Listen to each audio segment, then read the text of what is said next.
again, it just tells the story of it's the evil and the ugliness of people's hearts these days is everywhere.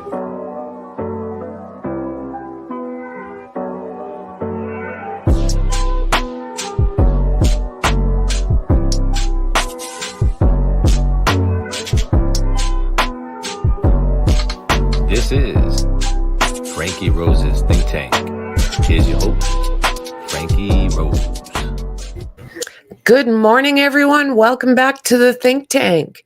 So, day 8, and Douglas came up with the best possible question, wondering what antics will Bev have for us today.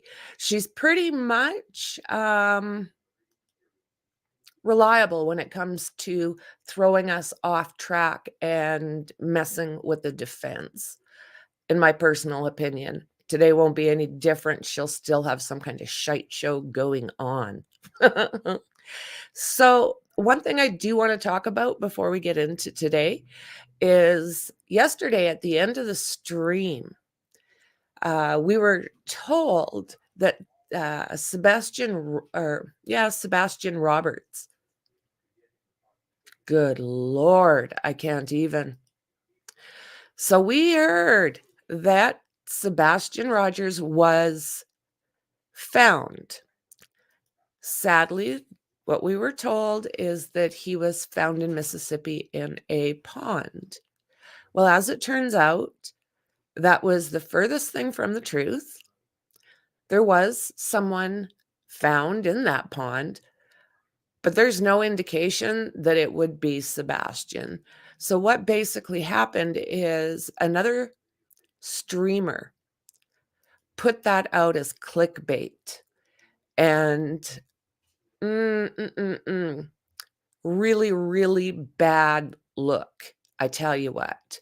So anybody that I misled with that, I apologize. I really, really thought that this individual, I'm not going to mention the channel name, but I did think that this individual was better than that. Not somebody I follow, but somebody I've seen on the YouTube streets, right? So I apologize to anyone that I misled. That video or that live stream was taken down, and I let everybody know that kind of came at me thinking that I was putting this out. I sent them all an apology because that shouldn't happen. It really should not happen. So, yeah, I wanted to just start out with that no, they have not found Sebastian Rogers. That was clickbait at its finest. So, we'll just leave it there. So thank you, everybody, for understanding when it was on my side that that's not my way. That's not how I do things. So there's that. There is that. And I would love for them to find him safe and sound, you know?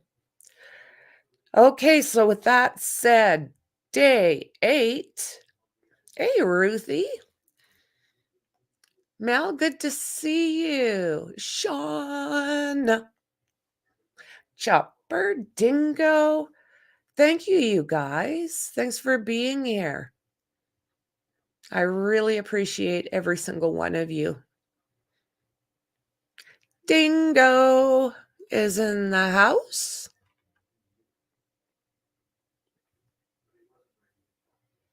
Let's see here. So there's a streamer that has really ticked off a lot of people due to her saying she's, oh, really? There's another one. See, this is what they do. We're not that kind of channel. We basically try to get out as many facts as we can. And if not, it is the think tank. This is where we do a lot of chit chat as to different possibilities. So what is said on our channel, unless it's specifically stated as some kind of fact that's come out from law enforcement, it's all just chit chat. It's all just trying to figure out what could have possibly happened to this young boy, right? Good day, Carrie. Good to see you, my little island princess. So what is Auntie Bev gonna come up with today, you guys? Mm-mm-mm-mm-mm. She basically doing the same thing as that woman, tarot cards, and said it was, oh, lordy, lordy, lordy. So yeah, there's others that are trying to clickbait. I just think it's relatively disgusting, but that's just my opinion.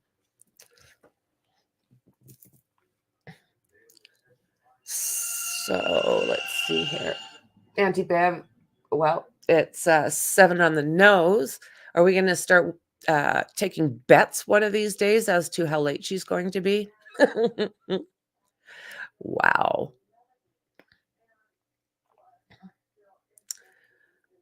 Yeah, you got to be really careful, Chopper, about what people are, you got to be careful what you're saying out there. When people come to some of these channels, all we're wanting is a true update, not BS. We all know that this is not a drama channel. We're not into it. So, yeah, what will Auntie Bev do today? We've got the same witness going to be on the stand to finish up today. And no time for that shite. No, I did notice, I checked that person's channel and she's lost quite a few subs, like thousands. And I do believe she finally took it down. That was something that kind of bothered me yesterday. Like, as soon as we found, we were like, what? And all over the place, apologizing, deleting, giving updates. Yes, there is. There's a difference between having an opinion and straight up slander. It is. What we talk is just, unless, like I say, we have some documentation from law enforcement, it's basically we are just mulling things over, trying to figure out what is the most likely scenario. Oh, sunshine in today, guys. I might get blinded out.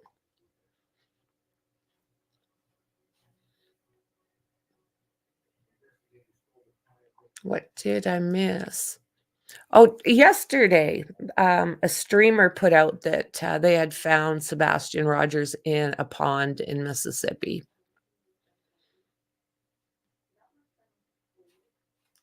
Yeah, that's how bad it was. She was talking about Sebastian. That's how bad it was. They will, Dingo. People on YouTube will post anything these days for likes, etc. It's true. And it's the most disrespectful thing you can do to a case. You can cause problems as far as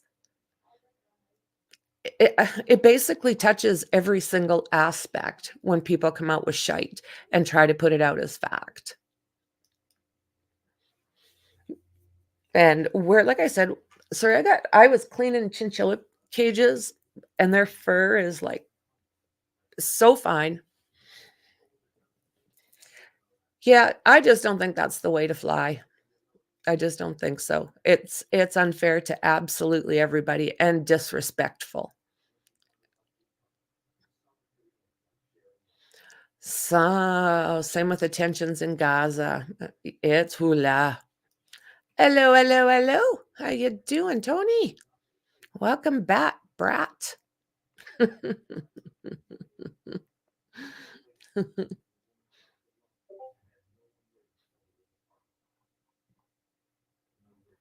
That's right, Chopper. Covering a case is about sticking to the facts on a case. You can have a theory and an opinion, but nothing is set in stone until all the evidence is submitted. It's very true. It's very true. And this is the thing, what law enforcement knows versus what we know is two totally different things. Good morning, my Twitter friends. We've got 69 of yous in the house. Good to see you all. Don't forget to subscribe, like, and share. Come on over to YouTube so you can join us in the chat. I wish Twitter, they would allow them to have chat as well so we can all converse. But that's not the way it works. They can watch, but they can't participate, which is which is too bad because I'd love to hear everyone's opinions on this case as well as others, right? So yeah, 11 o'clock Mountain Standard Time today, Adam Montgomery gets sentenced. We will be covering that. This particular trial, they usually take their lunch at about that time. So what I'll do is during the lunch, we're going to cover that. Yeah, it would be nice to visit with them all, right? Hello, all. Hello, hello from Shauna.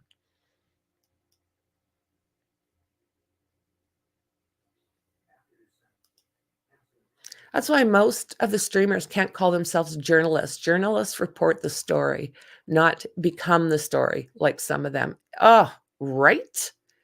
I'm not a journalist. That's not what I am. That's not what I am.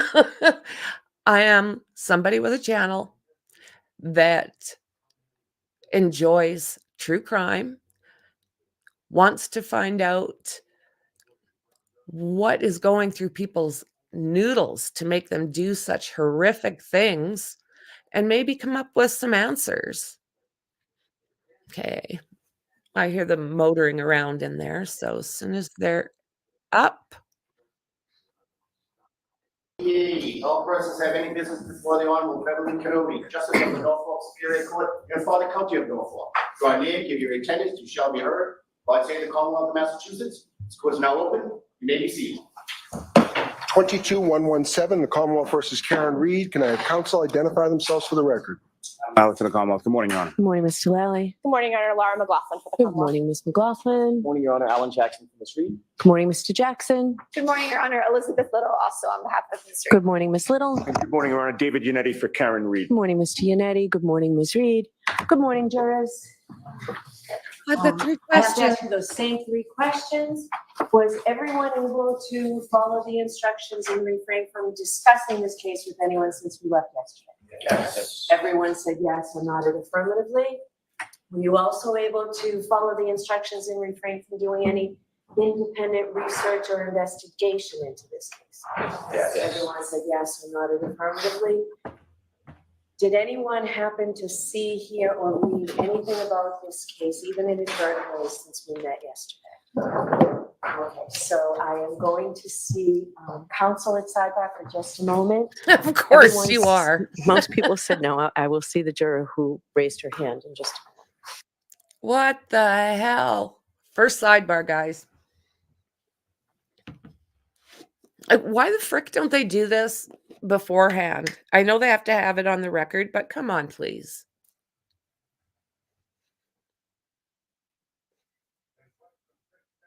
There they are, staring Karen down again. It's going to be so awkward.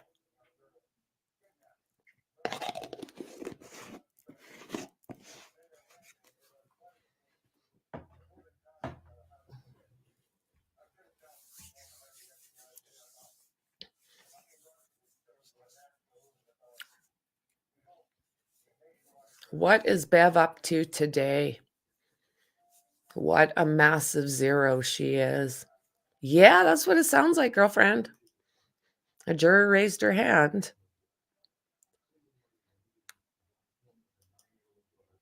Not sure what that's about. I understand why these people are angry and hurt.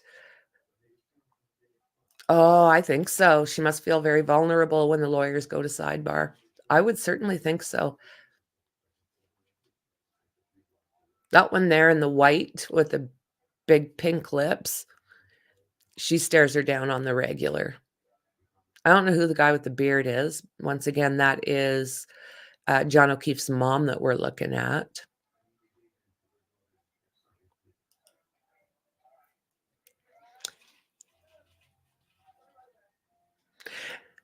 No, she doesn't. She's got just her face is just not the friendly look, but I think that's the way her face settles when she's not smiling.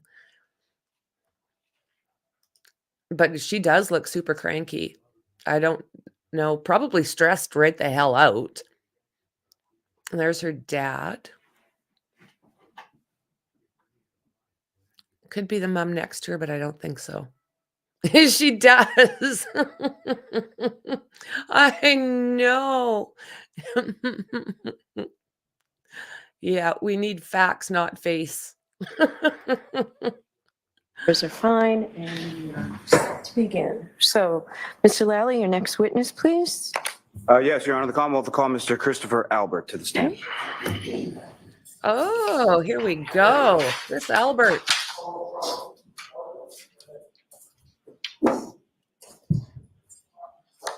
She does. Got a beautiful smile.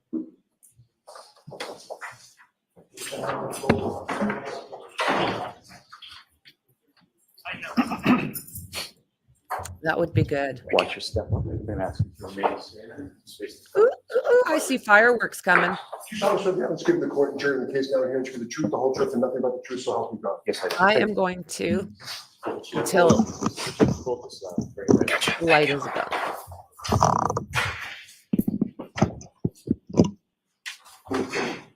Anytime you're ready, Mr. Lally. Thank you, Your Honor. Good morning, sir. Good morning, sir. Could you please state your name and spell your last name? It's Christopher Albert, Albert. And where do you live, sir? I live at 22 Maple Street, Unit L, Canton, Mass. And how long have you lived there? Almost 2 years. Sorry, go ahead. And how long have you lived in Canton? Since 1974. And so pretty much your whole life. Pretty much since I was 4. And prior to living in Maple, where did you live in Canton before that? 7 Meadows Ave in Canton. And how long did you live at 7 Meadows? From 2001 to 2021, about 20 years. And who, if anyone, do you live with now? I live with my wife, Julie, my oldest son, who just came home from the Navy, my middle son, Colin, and my youngest son, Dylan. And how long have you and your wife, Julie, been married? Roughly, gosh, you're going to kill me. 21 years, around 21 years. You mentioned you and your wife, Julie, you have 3 sons? Yep. And how old are they? My oldest is 25, my middle is 20, and my youngest is 16. Now, do you work, sir? Yes, I do. What do you do for work? I'm self-employed. I own a small pizza shop. What's the name of the pizza? It's called D&E Pizza. And how long have you owned that? 25 years this March. And prior to that, did you work sort of in the same industry? Same industry pretty much my whole life. And does your wife work? She does not. Does she help out with the D&E Pizza shop? She does some of this behind the scenes stuff, yes. Now, when you lived on Meadows Avenue, did you have occasion to become familiar with someone named John? Yes, I did. And how is it that you knew John? So he bought the 1 Meadows Ave, the top house, I don't know exactly, maybe like 2017. So he became my neighbor. And I guess just from me driving by his house and coming home, I saw him, would wave to him and stuff. And that's how I initially became to know who John was. And you mentioned he bought the house at sort of the top of the street. Is that correct? Yeah, it's the very, if you're coming off Pleasant, you take a right down Meadows, it's the first on the right. And then on Meadows Ave, about how many houses are on Meadows? Well, between us or all, on the whole street, you mean? First down the whole street and then. Yeah, so roughly on that whole street, I would say there's like close to 30 houses from top to bottom on both sides. And then how about in between 1 and 7? So there's 2 houses between mine and John's. And your house is both odd numbers. Are they on the same side? Same side, yeah. Now, you said that that's how you initially came to know John O'Keefe. How did your relationship sort of go on from there? So over the years, like he was friendly with some other folks that I was friends with. So we maybe be out occasionally and bump into him, but he would also come to my pizza shop a lot. He would take his nephew, Patrick, in my pizza shop a lot. So it was not uncommon for him to stop by a couple days a week. Usually just grab a slice. Now, you grew up in Canton, correct? Yes, And do you have any siblings? I do. I have 6.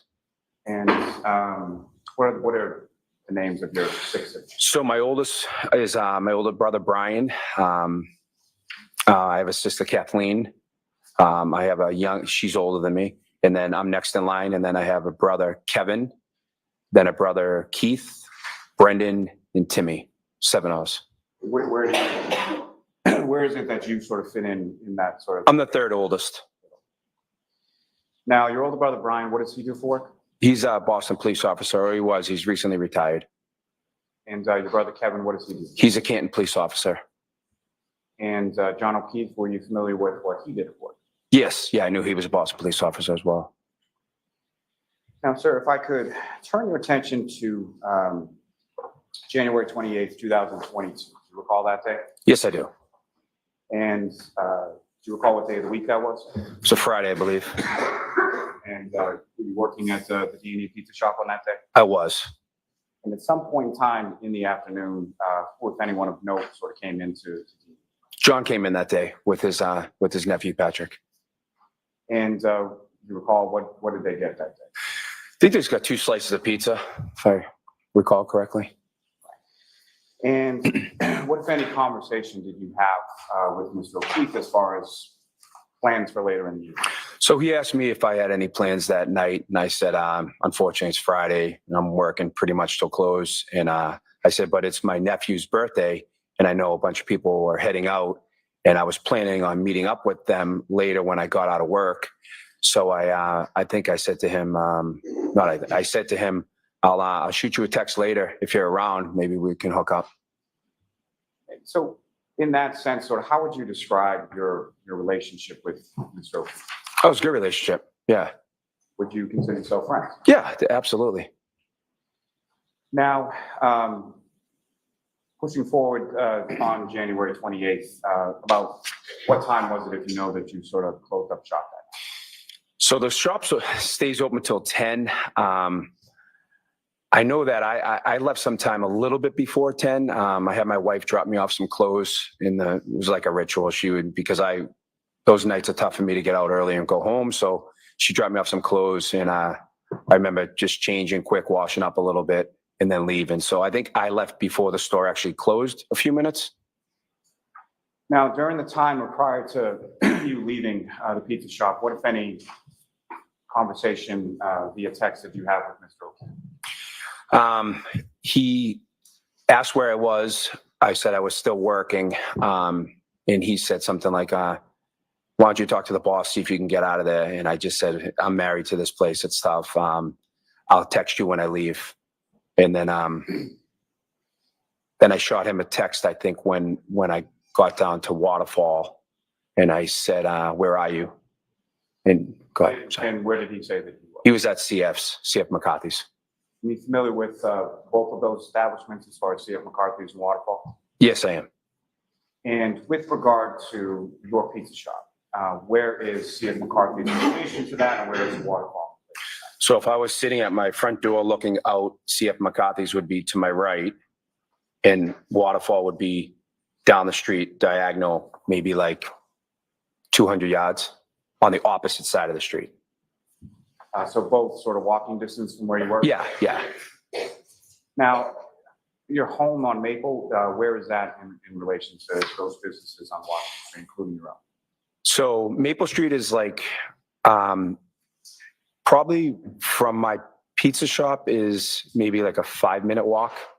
You know, it's not far. And a little closer to Waterfall. So maybe it's like a 7-minute walk from D&E and like a 5-minute walk from Waterfall. And are there any sort of, in the area where you live, is there any sort of like town buildings or anything like that? Yeah, so I kind of live behind the library. Like you take a left on Maple, and the library is like 2 buildings after me on the left-hand side. And then the town hall is a little further down on the right. And the library that's around where you live, is that the only public library? That's the, besides what's inside schools, yeah, that's the only public library.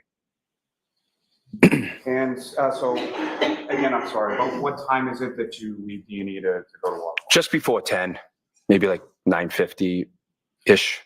And as far as meeting up with people, who is it that directs you to go to waterfalls? I think my wife said, "Are you coming down? Are you there?" She was down there, so I had a conversation with her. I think that's how I headed down there. You went there to meet your wife, correct? Yeah, she was down there. And you've been to the waterfall before? Yes. And so when you walk into the waterfall, where did you go as far as, if anyone did you recognize? So it's pretty much when you walk in, it's just kind of like open. And my wife was there. Matt was there. Matt McCabe was there. Jen McCabe was there. My sister-in-law, Nicole, was there. My niece, Caitlin, was there. I think when I first walked in, that's who was there. And you mentioned Jennifer and Matthew McCabe, is that right? Yeah. And how do you know them? Well, I grew up with, I didn't grow up with Jen. She's younger than me, but she's lived in Canton for a long time. My brother Brian is married to her sister, Nicole. So I've known her pretty much my whole life. And you were testifying earlier about some of the people that you and Mr. O'Keefe sort of knew in common. Would Mrs. McCabe be one of those people? Yes, yeah. And when you walk in, relative to the establishment, whereabouts were those people situated? So they were on like a table that was close to the bar. It's like set up. They have like 3 tables in a row, and I think we were maybe either in the middle or the next table to the bar. So with those 3 sort of tables together, if you know about how long a table are we talking about? I would say they're 6-foot table. And was this a low top, high top, or something? It's like a high top. And located close to the bar, is that correct? Yes. What, if anything, do you recall from that evening as far as entertainment within the waterfall? There was a live band that was playing to the side. About how close to your table was the live band? Oh, within like 6 or 7 feet, probably. Fair to say, pretty loud in there? Pretty loud, yeah. And when you walk in, where do you go in reference to sort of the other people upstairs? I go right over to the table, and I think I walked right over, said hello to them, sat down. And what, if anything, did you order when you got there? I ordered a beer.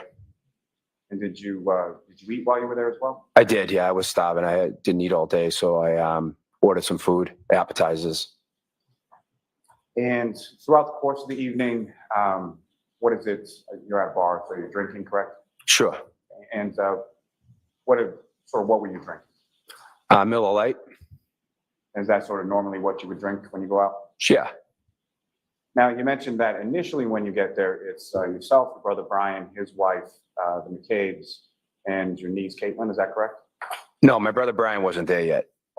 Yeah, it was Jen McCabe, Matt McCabe, my wife, Caitlin, and Nicole. Thank you for correcting. Yeah, no problem. Sorry. So at some point shortly after that, or at some points, who, if anyone else, arrives and sort of joins your table? So my brother Brian and a gentleman named Brian Higgins, they came and joined us. And is Brian Higgins, is that someone that you had met previously? Yeah, a few times. And how did you know him? I don't know how I initially met him, but probably seen him around. I knew that he worked as an ATF agent. I knew that he worked inside the Canton Police Department, so I think I knew him from that, just being around. Fair to say you knew him sort of through your brothers, either Brian or Kevin or both? Yeah, that's the only way I met him. And about how long after you arrived was it that they arrived? I would probably within like 35 minutes, roughly. And what, if anything, did you know about sort of where they had been prior to or what they had been doing earlier? So they were in New York at a police officer's funeral. They went there for the ceremony, and the snowstorm was coming, so they decided that they were going to drive back early to beat the storm. You mentioned, well, as far as going out on that particular evening, what was that in reference to? So my nephew, Brian, it was his birthday. And so when you say your nephew, Brian, whose son is that? So that's my older brother, Brian's son, Brian. So Brian Jr.? Brian Jr., yeah, we call him Brian Jr. Yeah. And was he present at the waterfall that night? He wasn't. No, he decided that he didn't want to go out. And when your brother, your older brother Brian and Mr. Higgins come in, where is it that they go sort of in relation to the group? So they walk in and they come directly over to the table. Now, at some point later in the evening, who, if anyone else, also joins your group or your table? So John O'Keefe came with Karen Reed. And how did you know Karen Reed at that time? I met her a couple times. She also had been in the pizza shop a couple times, and driving by the street when I would come home, she would be outside One Meadows. And just to be clear, when we're speaking about Ms. Reed, do you see her in the courtroom today? Yes, I do. You just identify as to where she's seated? She's sitting right over there between the two attorneys. Just ask the record to reflect identification of the defendant. Okay. Now, prior to Mr. O'Keefe coming into the waterfall, you had mentioned some text communications with him, is that correct? Yes. And what, if any, other communications did you have with Mr. O'Keefe before he got there? I don't think nothing before I got to the waterfall. Not before you got to the waterfall, before Mr. O'Keefe got to the waterfall. With Mr. O'Keefe. Yes. Just that where was he, or where were we going? Where was he going to be? What, if any, communications do you recall in regard to who was there or who was going to be? With Mr. O'Keefe? Yes. Yeah, so I think at some point he said, "Who's there?" And I said, "My brother Brian." I said, "Brian." He said, "Your brother Brian?" I said, "Yeah, Brian and Brian Higgins are there." And he said, "Where's your brother Kevin?" And I said, I have no clue. LOL or something. And when Mr. O'Keefe and Ms. Reed come into the bar, where is it that they go upon coming back? They walked directly in, came towards our table, just a striked up conversation. I think John came over to my wife and said hello to her first, maybe. And then just kind of like got with the group, started talking.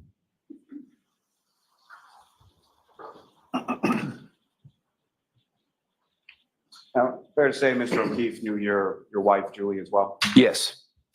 And how would you describe their relationship as far as? Good relationship. And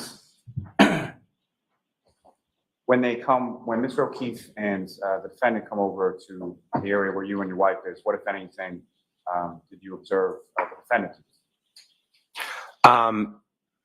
Well, when they came over, I think they started talking. At one point, when they first came over, the defendant came in with a glass underneath her jacket. And I thought that was kind of funny, and I laughed about it and made a comment about it. And what, if anything, did you notice sort of about the glass? What was in the glass? And It was just a tall, like, cylinder glass with some clear liquid in it and a lime. And that was under her coat when she came in? Yeah, it was like she pulled it out.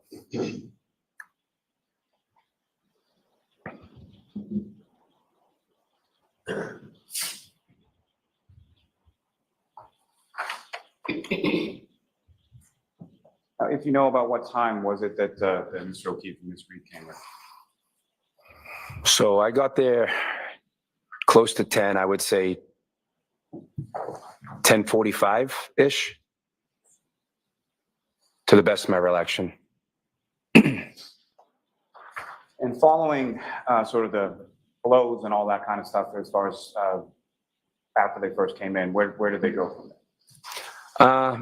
I think the defendant sat down, and I think well, John went to the bar and got a beer, And you know, is that sort of what John would typically drink? Yeah, Bud Light, I think. And you mentioned that the defendant sat down. Where does she sit down in relation to you and your wife? I think right next to, not I think, next to my wife. Now, with regard to just how would you describe sort of the general sort of tone or demeanor within the group at the waterfall that It was fine. Everyone's just having a good time. night? No arguments, anything like that? No, not at all. And specifically between Mr. O'Keefe and the defendant, what, if anything, did you observe between them? I didn't notice anything abnormal. Now, if you recall, what was Mr. O'Keefe wearing on that evening? Blue jeans, baseball hat, and kind of like a pullover light sweatshirt type of grayish garment. I don't know what you would call it. It wasn't like a hoodie, and it's like a long sleeve shirt. Is that what he was wearing when he walked in? Yes. At any point in time, did you see him with like a jacket or anything like that? No. Now, as far as your observations of Mr. O'Keefe, what, if anything, did you observe about that clothing as far as any tears or any shovelment of it at all? No, I didn't notice anything. It looked fine to me. And as far as Mr. O'Keefe, his person himself, what, if anything, did you observe as far as any injuries or anything like that? Didn't see anything. Looked normal. Now, after Mr. O'Keefe went to the bar and got a beer, do you know where he went from there? Just came back over to the table, started chatting people up. And when you say the table, was that sort of your area or was there a different area that he was? No, the same table, the same high top. Some people are sitting, some people are standing. And as far as sort of this length that you described, about 6 feet or so of that table, if you recall, sort of where were people situated around the table? I mean, I was sitting at one point because I was eating, so I was sitting in one seat. My wife was sitting in another seat. Matt and Jen was sitting in another seat. I recall John standing a lot. I don't think he sat at all. I think Karen was sitting at one point, probably like situated near, maybe across from my wife or next to my wife. Now, as far as Mr. O'Keefe was concerned, do you recall anything specific that you discussed or talked about while you were there that night? No, nothing in particular. And throughout sort of the course of the time that you were there, what, if any, discussion was there as to going someplace or wanting to go someplace after the waterfall? So we have this like little ritual that when one of my nieces or nephews turn 21, we go back to the pizza shop, like, you know, after hours and turn on the oven and make pizzas and stuff. And there was talk about going back there. Miss Reed asked if we could go back and make pizzas up at my pizza shop a couple times. And then there was some talk about maybe after, someone mentioned going back to my brother's house after. And just to be clear, your brother's house, which brother? My brother Brian. And where did your brother Brian live at? 34 Fairview. You familiar with that address? Yeah, I used to live there, grew up there. So prior to it being your brother Brian's house, was that your parents' house? My parents' house, yeah. So that's where you and your siblings essentially grew up from the time that you moved to Canton? Yes. Now, as far as going over to your pizza shop to make pizzas, things like that, is that something that the defendant talked about once or more than once? A few times. And you referenced sort of this ritual when one of your nieces or nephews turned 21. And it was your nephew Brian Jr.'s birthday the following day, is that correct? Yeah. Was he turning 21 at that point? I think so. I can't remember exactly if he was 20 or 21. I think he was turning 21 though. So in relation to this evening of January 28th, that the ritual that you were talking about, when was the last time before January 28th that you had done that, if you know? Trying to see who else turned 21. Can't remember exactly. I know it was recent. I remember doing it. I just can't remember the date. And that's all I'm really asking. So Yeah. Was it recent to January 28th? Yeah, it was sometime before that, but within like a couple of months, I think someone turned 21. Maybe we just went there. And so what, if any, conversation from your end as far as, obviously it's your pizza shop. So Yeah. what, if any, conversation from your end was there in reference to that? to doing that night. So we were doing a weight loss competition, me, Matt McCabe, and my brother Brian. And we had like 2 more weeks left in it. And we do it, every year, it's like a charity, we do it. And the proceeds go to like scholarship funds. So I said no, because we were doing this weight loss challenge, and I just didn't want to give in and, eat pizza 2 weeks before we were weighing in. And your wife, Julie, how long was she at the bar for? Not long when I got there. She probably was only there for maybe 35, 40 minutes. She had a migraine. She wanted to go home, so she left. So she indicated she had a migraine and she was going home? Yeah, she didn't feel well. And was that before or after Mr. O'Keefe and Ms. Reed arrived? She left after they arrived. So then she must have left later than that. Yeah.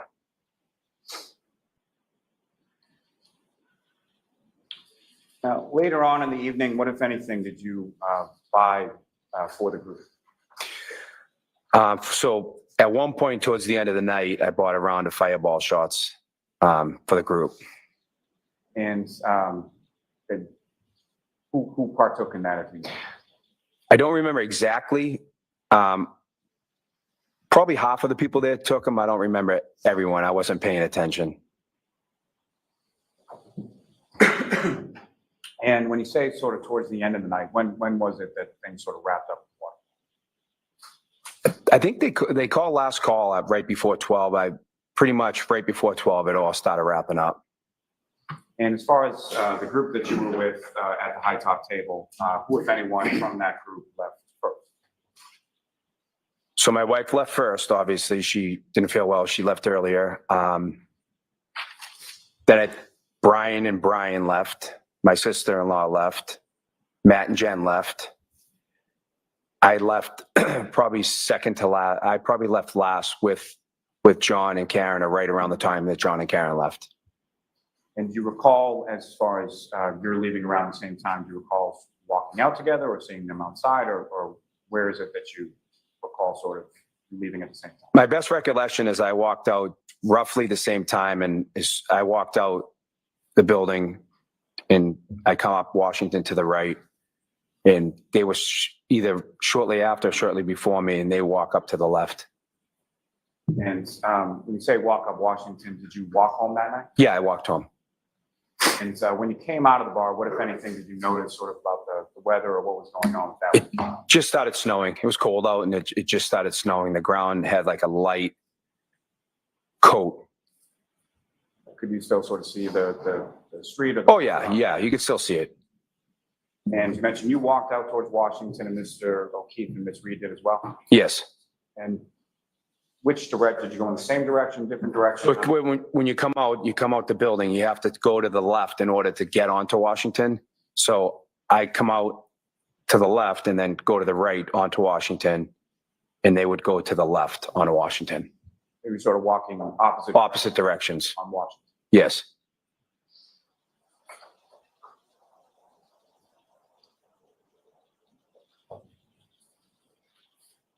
Now, as far as throughout sort of the course of the evening, did you have occasion to see sort of what Mr. O'Keefe mentioned, that he went to the bar and he got a beer? Was that the only beer that you saw him having, or did he have one? I'm sure he had more than one. Yeah, I saw him with more than one. So you saw him, but essentially what I'm asking is throughout the course of the evening when you saw him drinking, other than maybe the fireball shot, you saw him just drinking beer? Just beer. Yeah. And as far as Ms. Reed was concerned, what, if anything, did you observe her drinking throughout the course of the evening? Just a clear liquid in a glass. I assume it was some sort of vodka drink. Was that the same glass that she had come into the establishment with under her coat, or was it a different glass later on? I believe it was the same one. So you leave from the waterfall and you're walking home, is that right? Correct. Fair to say you didn't go to 34 Fairview that I night? did not.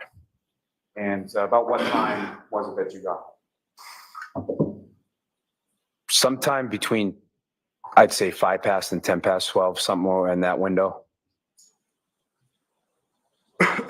And was your wife home at that point? She was. And as far as your children were concerned, how many of your 3 sons were living with you at that time? At that time, 2. My 16-year-old, well, he wasn't 16 years old at the time, but my 16-year-old and my 20-year-old. And so 16 and 20 now is that? 16 and 20 now, so that'd be like 14 and 18 then, I guess.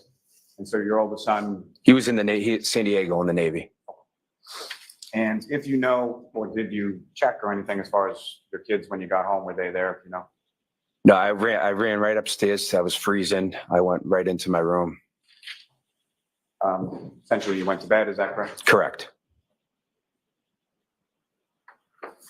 Your Honor, with the court's permission, I would ask to publish for the jury just a small portion from what's been marked as Exhibit 53, the waterfall surveillance.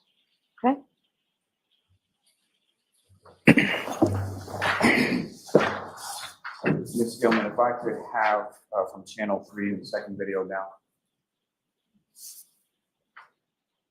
If you could just pause there for a moment, Ms. Gilman.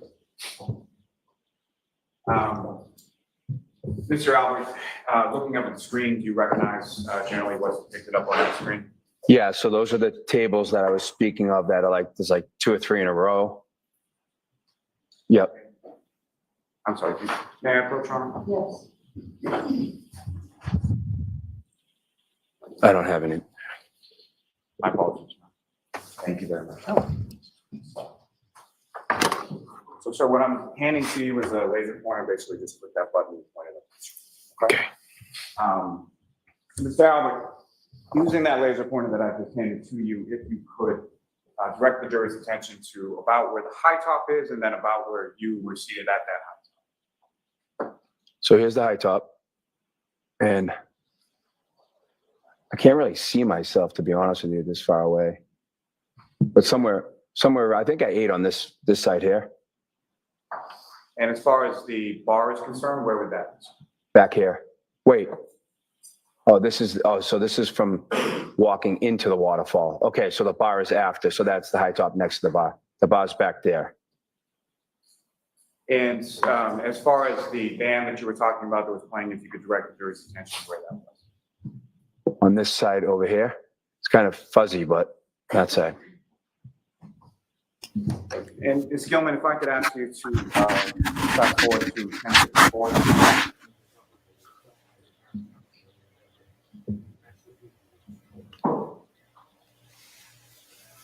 I would ask if you could play that from 1054 to about 1056.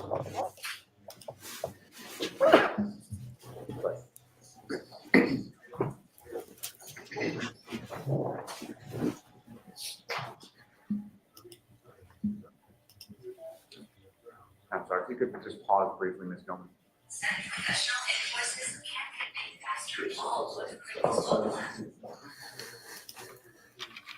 Now, Mr. Albert, looking up at the screen, as far as the door that you came out and the door that you eventually exited from the waterfall, do you see sort of that general area where that is in the video? No, because I think it's offline here. I think it would be over here. It would be off sort of towards the left, is that correct? Yeah, like down this way. Ms. Gilman, if you could press play.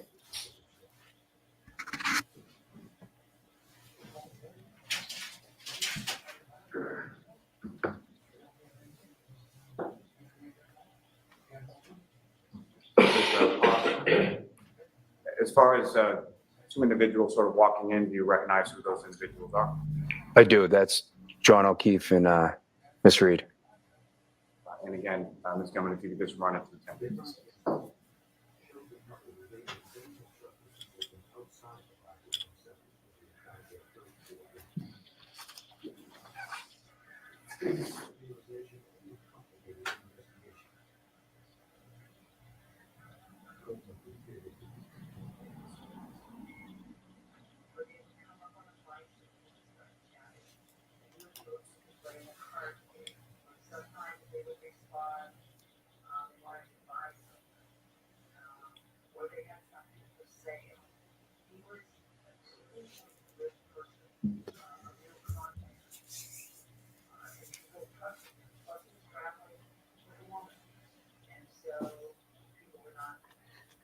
Can't believe we're watching this video again.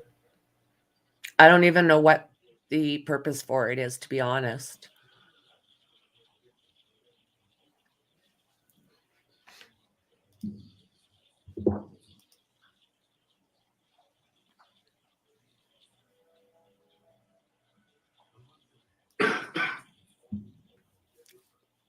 I wonder how, Bev there, she's let him do this how many times? If this was the defense, she'd be losing her ish. I like the way the defense just sits there nice and quiet and lets, I know, Ruthie. Oh, Lordy. Thank you, Ms. Gilman. You can take that down. Why did we watch that? Lolly, you're just a mess, man.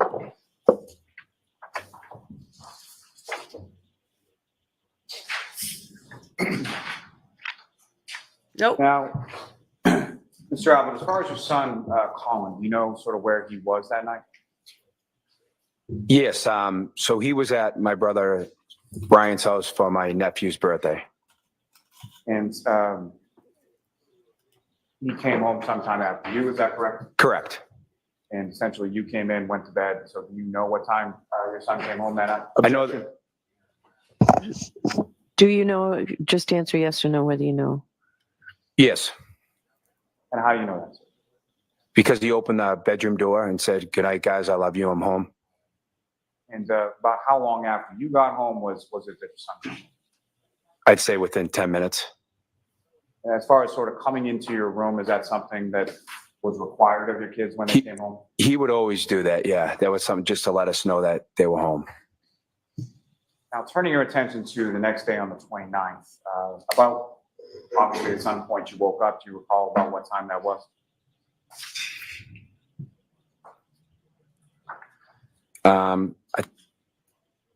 Eight-ish, 8:30-ish.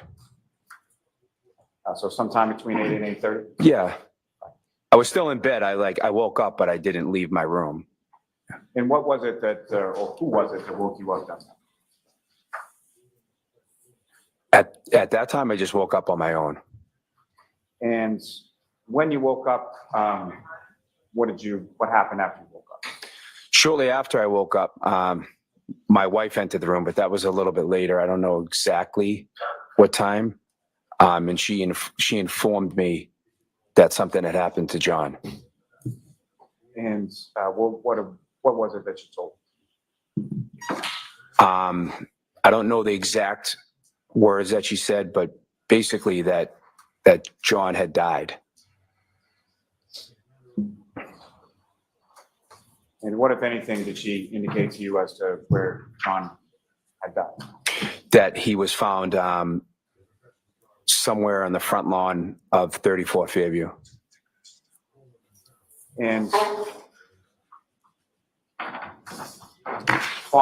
receiving that information, where did you go, or where did you and your wife? I was in shock. I was like, "What are you talking about? Like, what do you mean?" And then I jumped up, and she's like, "Let's go over to your brother's house."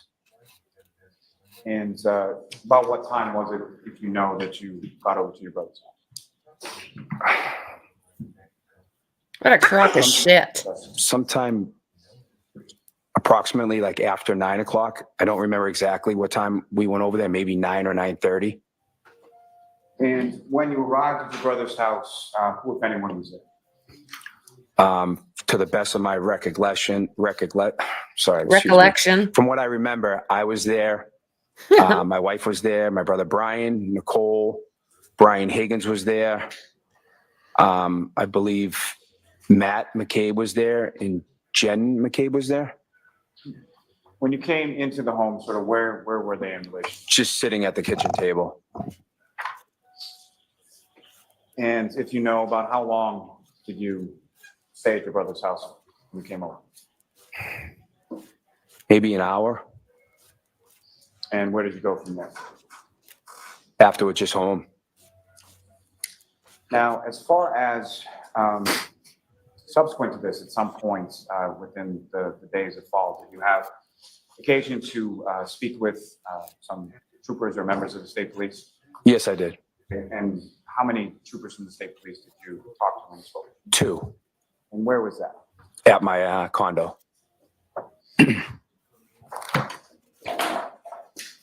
Thanks. I have no further questions. questions Here in we relation- go. Thank you, Your Honor. Buckle up, guys. Here we Good morning, sir. go. Morning, sir. Mr. Albert, you and I have never met, correct? I don't believe so. Feet, not me. You've testified that you essentially lived in Canton your whole life, correct? Correct. Moved there when you were 4 years old? Correct. And the house to which you and your family moved was 34 Fairview, correct? Yes. You lived there for how long?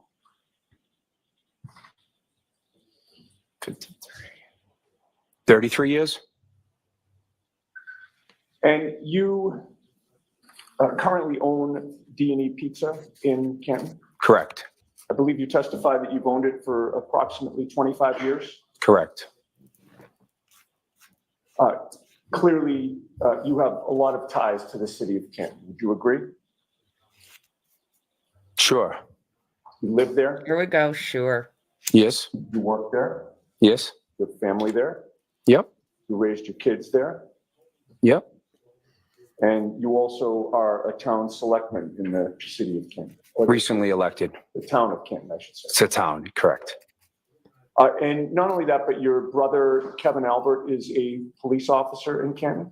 He is. Your brother, Brian Albert, with whom you grew up, is currently retired, but had been a Boston police officer who lived in Canton, correct? Correct. You would agree with me that Brian Albert only moved from Canton after John O'Keefe was found dead on his front lawn, correct? Can you rephrase that?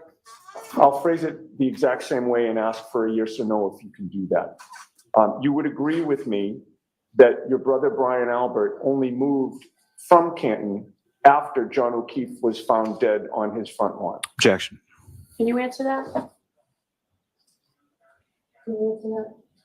Yeah, I just don't understand the phrase, but he moved shortly after that, yes. Your brother Tim Albert lives with your parents in Canton, correct? Correct. And Tim Albert and your parents live directly across the street from the Canton Police Department, correct? Correct. Do you know whom they bought that house from? Objection. The objection sustained. Jesus, Lolly, shut You up, still man. live in Canton Correct. with your wife Julie Albert Correct. and your son Colin Albert, correct? Along with my other two sons, yes. And you would agree that your entire family has deep roots in the town of Canton? I guess. You would agree with me that the Albert family is well known in the town of Canton? We have a big family. And you would agree with me that the Albert family is a powerful family in the town of Canton? Objection. Sustained. As a town selectman, you have some Good luck, power, do Lally. you not? I'm one of 5 selectmen.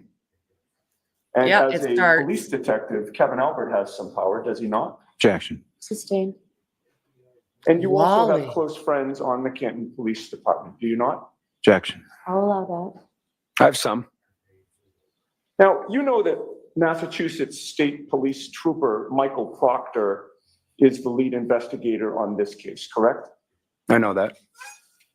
One of your wife's best friends is Michael Proctor's sister, Courtney Proctor, correct? Objection. that. That's sustained. You've got another witness. You can ask that of, Mr. Minetti. Jesus. You know Courtney Proctor, correct? Objection. Allowed. Yes, And you know her to be Michael Proctor's sister, correct? that's correct. You attended Michael Proctor's sister's wedding, correct? Objection, Your Honor. May we approach? Sure. Why don't you come on over? Unreal, Lolly. This is just going to get me wound up like I got yesterday. This is what this shit's going to do. Good morning, Dundee. Good morning, friend. The shit show has started. How many times has he asked for a sidebar? And the defense has been up for what? Less than 5 minutes. frickin' lally. And he doesn't even give grounds. So how does that work? Is this a normal thing in New York where you can just say objection and you don't have to give a reason for that objection? Is this normal? I just think it's bullshit. They just let him talk and talk and talk. And they can't even ask simple questions like, did he move out after John O'Keefe was found dead on the lawn? He gets objection for that. I don't know how she sits there all calm because they're dealing with her life. Massachusetts. Yeah. I mean, you're absolutely right. You're absolutely right, friend. Thank you.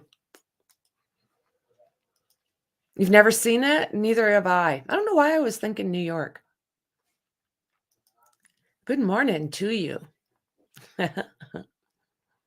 So, yeah, is this normal for Mass? Do they just go, okay? That's what I think. I think you're right. And that's what they're trying to get out. But Lolly's not letting them say 2 words. Yeah, he doesn't give anything. It's just crap. Like, typically, we want to know what the grounds are. And the lawyer or the judge needs to know this. The other lawyers need to know what this is all about. No, it's true. OJ doesn't have spit in this trial. Oh, Shauna, thank you. Thank you very much for that, friend. And welcome in, everybody. Let me see. I'll bring this up. Thank you very much.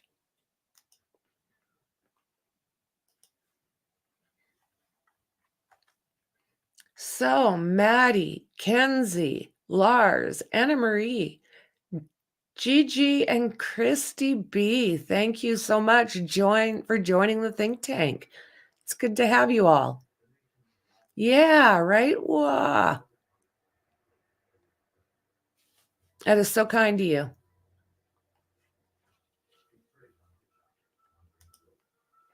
And welcome in new members.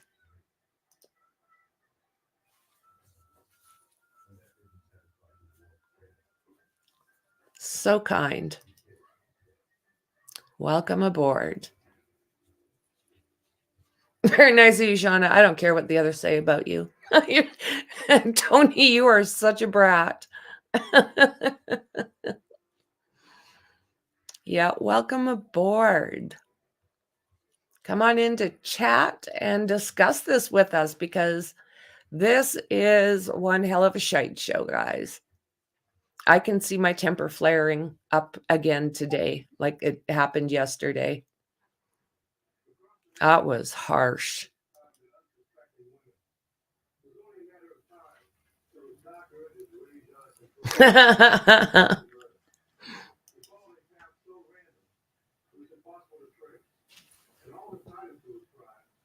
Oh, Dingo.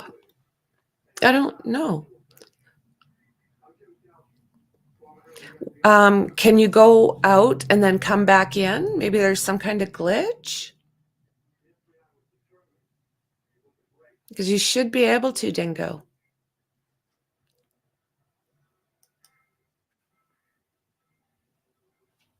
Try that.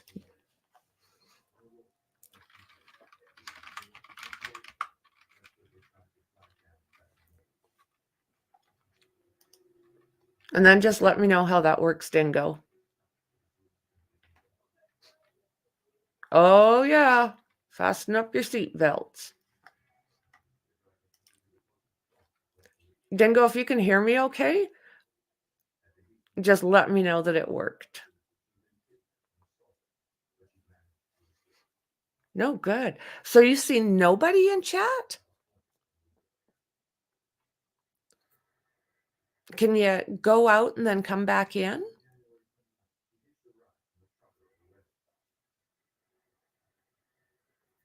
And say hi on Discord and I'll let you know if we can see you. Yes, hello to everybody watching in Twitter.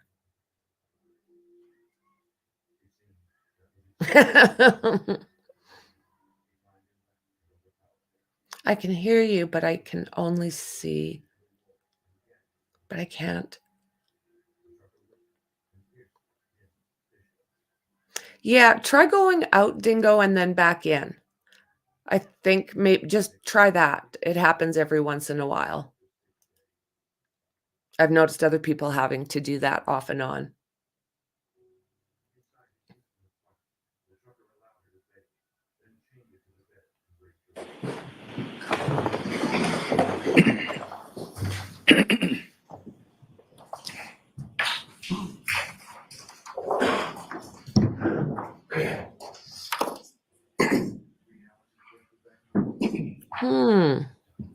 I believe you testified, sir, that you've known Michael Proctor's sister for about 20 years. Objection. I don't think he What? said that, but we'll let that stand and then move on, please. About 20 years. You testified. Sure, if that's, I believe, didn't you testify to that on direct examination just moments ago when Mr. Lally was asking you questions? objection, Your Honor. Next question, Mr. Unity, objection sustained. How long have you known Michael Proctor for? I don't get this. I'm not sure what else to try, He's Dingo. Courtney's sister, brother. I couldn't tell you exactly how long I've known him for. About 15 years or so? Roughly. Who is Kenneth Berkowitz? The former Canton police chief. And how do you know him? His son and my son, the same age. So they played on some sports teams when they were younger together. I think that's when I first came to know Ken. You became friendly with him. I became friendly with him, sure. And how would you characterize your relationship with him? Friends? You've seen him socially. Really? You've been out for drinks with him. I think maybe once. And you've known him for how long? 20 plus years. And you say you've only been out with him for drinks one time in those 20 years? I can't even remember if it was with drinks one time. Yeah, no. What other types of activities have you done together? I can't think of any.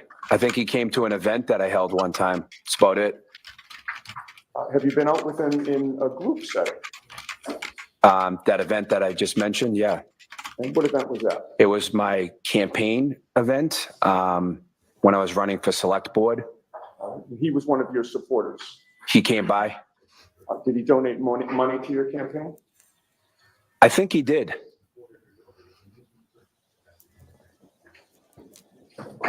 May we approach, Judge? Yes. What is Lally doing with all of his already objection, not telling anybody what I'm objecting to, but objection. And what was he asking? How long have you known such and such? And he is objecting to simple things like that. I can see where this day is going.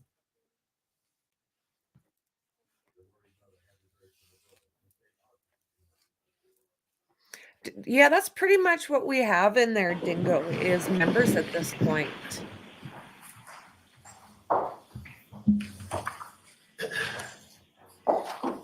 And then, of course, I'm our going to Twitter friends. display a photograph with the court's permission on the screen, and I'd ask you to take a look at it, and if you let the jury Do you have a know. hard copy of it? Yes, we do have a hard copy. So why don't you show it to the witness and Happy put to it in do that. evidence? Thank you, Ron. And we'll take that into evidence and then. That makes sense. May I approach, Judge? Yes.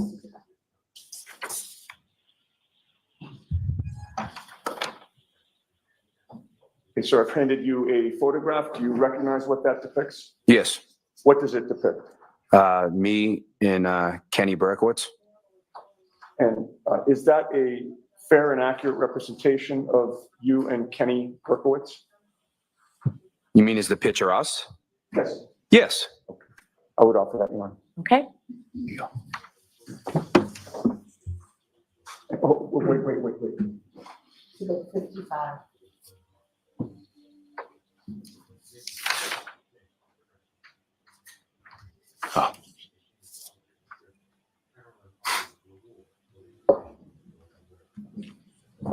May that be published to the jury on the screen, Your Honor? Sure. So, Mr. Albert, that's obviously you on the right and Kenny Berkowitz on the left. Correct. Have you seen that photo before? I believe I've seen it. Do you recall when? I believe that's my fundraiser for when I was running for the select board, the event that I spoke of earlier. Okay. And when would it have been that you saw that photograph? I'm not sure. I don't know if it was on my Facebook page when I was running for select board. It looks familiar. Has Mr. Lally shown you that photograph? No. How Has do you- he informed you Uh-huh. that the defense would be introducing that photograph during this trial? Nope. You can take the photo down, Mr. Biggs. And the lights can go on. You would agree with me that one of your functions as a selectman is to oversee public safety in the town? Yes. And you would agree that the police department is a key component of public safety in the town of Canton? Yes. So part of your duties as a town selectman is to oversee the Canton Police Department, correct? Objection, Your Honor. I'll let him have it. Is that one of your duties, sir? I believe so. I'm new at that. I'm recently elected, so I'm just going through it. But yeah, I believe so. And you became a town selectman shortly after Kenny Berkowitz retired, correct? I'm not sure when Kenny retired. But you would agree with me that Kenny Berkowitz has both personal and professional relationships with you and members of your family, correct? Can you rephrase that?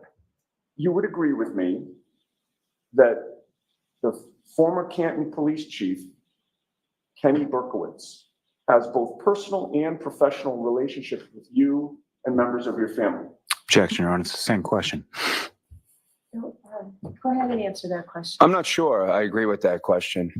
Well, your brother Kevin Albert worked under Chief Berkowitz, correct? Correct.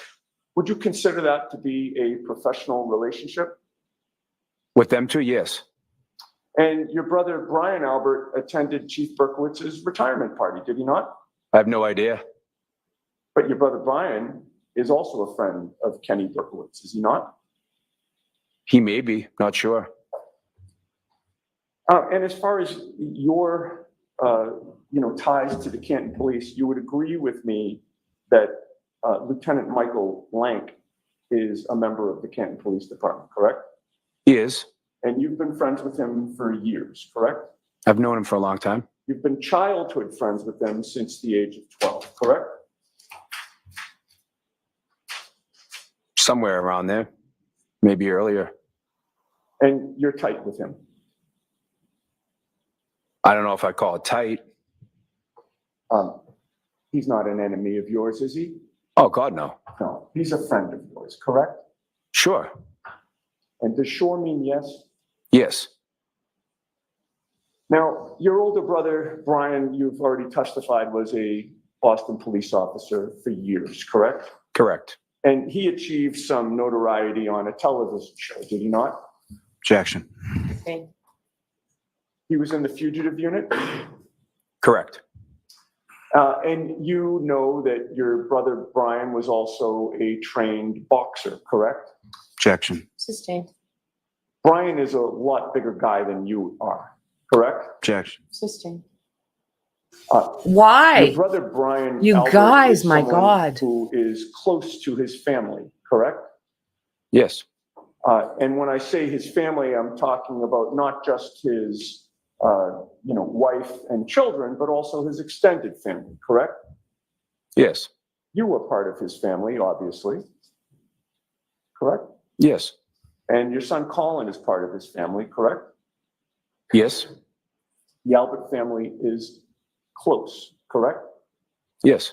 You all essentially grew up in Canton, correct? Correct. And you hung out with each other growing up, correct? We were siblings, so Of course. yes. And you still hang out with each other quite often, correct? Like all of us, In various combinations. we have different relationships with my siblings. Sure. But you see some more than others, but you hang out with your family, do you not? Yeah, mostly during holidays, And you go out for drinks together, correct? occasionally, And you're protective of each other, correct? like most families. And if someone had a dispute Oh my with a God, member another of the Albert dickwad. family, Brian wouldn't be happy about that, correct? Objection. Stand, You know that Brian would stick up for your kids, correct? Objection. just stand. Your son Colin is particularly close to your brother Brian, is he not? Objection. I'll let him have that. Do you know? Yes. In fact, What your bullshit, you son guys. Colin was a football player through high school, was he not? Yes. What was his number? In high school, Yes. 34, I believe. And was that for 34 Fairview? I don't think so. Now, you testified you moved to Maple Street in Canton not long before January 28th of 2022, correct? Correct. And before that, you lived at 7 Meadows Ave in Canton?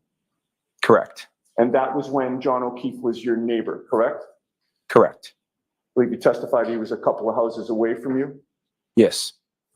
And he was your neighbor for a series of years, was he not? Yes. While he was living in the neighborhood, you knew that he was working as a Boston police officer, correct? Correct. And you were familiar with him, correct? And what do you mean? What do you mean familiar? You knew who he was, you became familiar with Yeah, him. he was my neighbor. I knew who he was. And you knew that he was not married, correct? Yes. And at a certain point, you knew that he was dating Karen Reed. Yeah, at some point.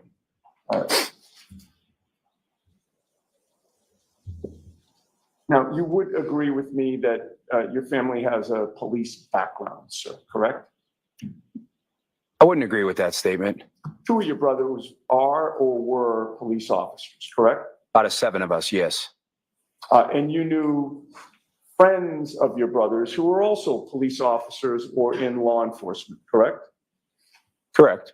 And you had already testified that you know some members of the Canton Police Department, correct? Correct. And you socialized with police officers, did you not? Have I? Sure. You've been to bars with police officers, correct? Correct. And you've drank with police officers, right? Sure. And you were friendly with police officers, correct? Yes. And Sure, with sure. regard to, I'd like to ask you some questions about people specifically connected to this case. We've established that Lieutenant Lank has been a friend of yours for years, correct? Yes. We've established that you know former police chief Kenneth Berkowitz in such a way that you feel comfortable calling him before this jury Kenny Berkowitz, correct? I know Kenny. Yep. And he's actually donated to your campaign when you were running for town selection, correct? Correct. And you also knew Michael Proctor prior to January 29th of 2022, correct? Correct. You've attended social events together with him, have you not? Objection. I'll let that one question. Couple. I'll let that one question. Jesus, she's So- a bag. At some point, Michael Proctor came to question you, did he not? Along with another trooper, correct? And at the point in time when Michael Proctor came to question you, you knew who he was, correct? Yes, You knew him by face, correct? correct, And you knew him by name, correct?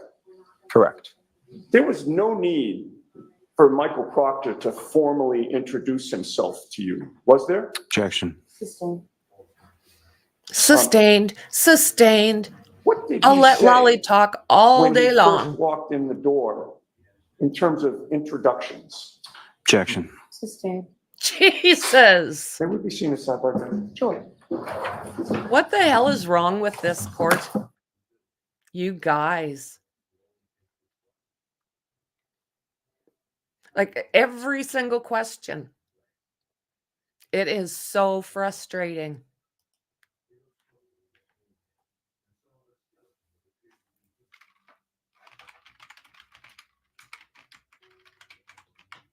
Maybe a glitch, Dingo. Sadly, we deal with them on the regular. Yeah, I don't like it when she's sitting there by herself. Guilty or innocent, I don't like it.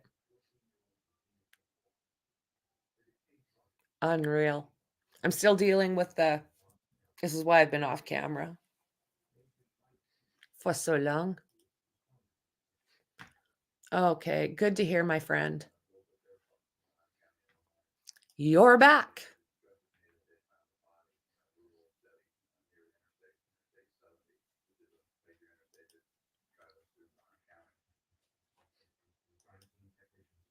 It's just, this is brutal.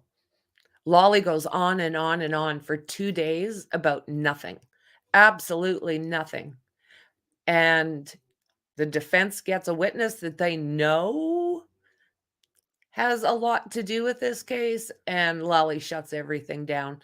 And she just goes, sustained, sustained, sustained, sustained. I don't know what the ejection.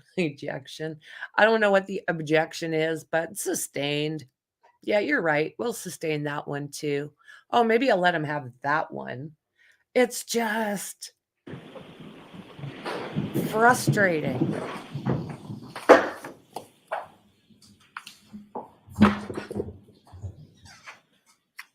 Oh my word, you Without getting into not you the people, you precise guys. wording, you'd agree with me that there was no need for Michael Proctor to formally introduce himself to you for that meeting, correct? Yes, He didn't need to say, how do you do? I am Michael Proctor, correct? no, No. Do you consider the Proctors to be the Albert second family? objection. Do you consider that? No, You are aware that there are members of the Proctors family who have posted publicly that the Alberts Objection, are Your their Honor. second family, correct? So the objection is sustained and I'm striking that question. Disregard. Of course you are, you old bitch. Now, at the time that Trooper Michael Proctor showed up to question you, sir, you knew that Karen Reed had been charged in this case, correct? yes, And you knew that John O'Keefe had been found dead on your brother's lawn, correct? correct.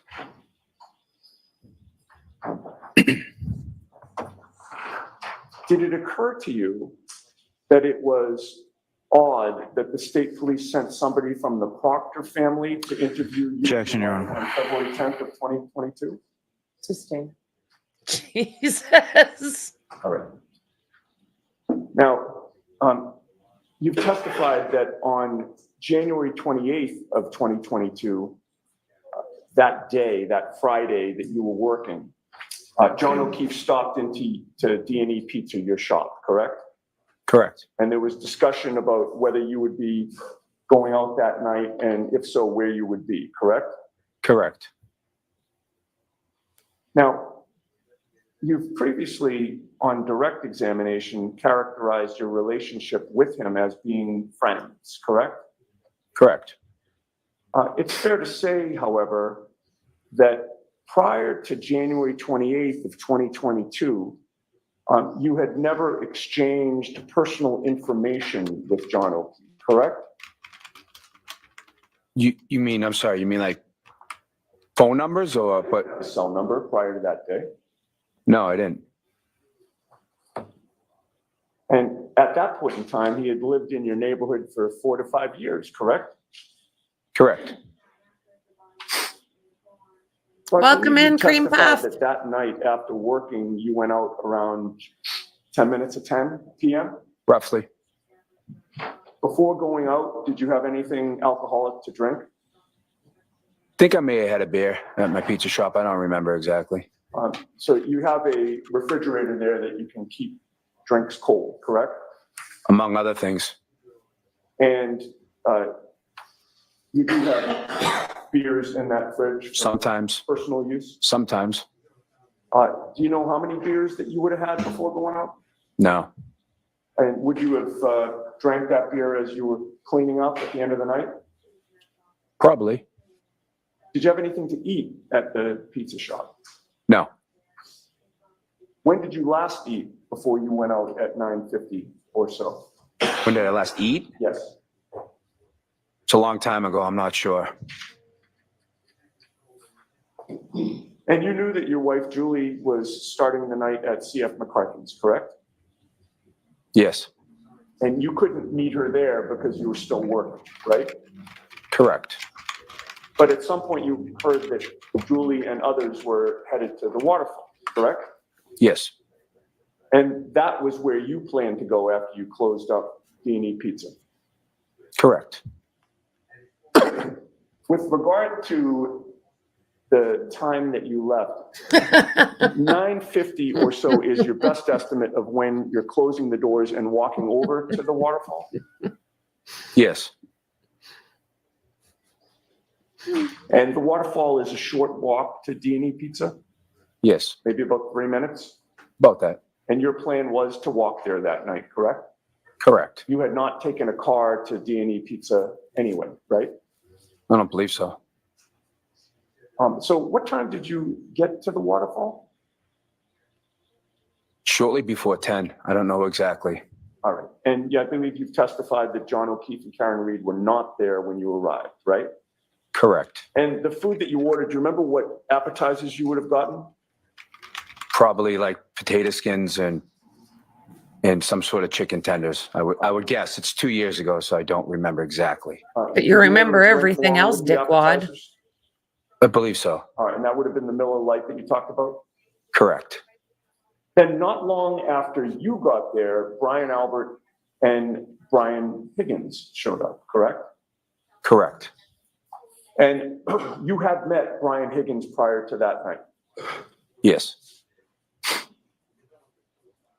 In fact, you had testified that you had seen him around quite a bit, correct? A few times. And you knew him, I believe your testimony was, from him working inside the Canton Police Station, correct? I knew that he worked there. Did you testify on direct examination, quote, I knew him from working inside Canton PD? Yes. And you've been inside Canton Police, correct? Maybe twice in my life. You knew that Brian Albert, your brother, and Brian Higgins were friends, correct? I knew they knew each other. So are you saying that they were acquaintances? No, I guess they're friends. You guess they're friends? Yeah, they're friends.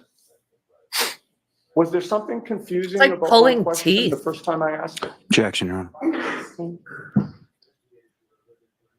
In any case, would you agree that shortly before Brian Albert and Brian Higgins arrived at the waterfall, or shortly after they did, there was a couple whom, I believe you call them a Greek couple because their last name is difficult to pronounce for everybody. But do you remember them being there? Yes. All right. If I mention the name KEEFE, does that ring a bell? Or do you? That's them, yeah. That's them. Okay. And the whole group was either standing or sitting around a high top table? Correct. And at 9:45 PM, you texted John O'Keefe while you were at the waterfall, correct? Correct. Would you agree with me that the language of your text was, quote, "Get over here or I'll fuck up your lawn"? End Oh. quote. That was one of the texts.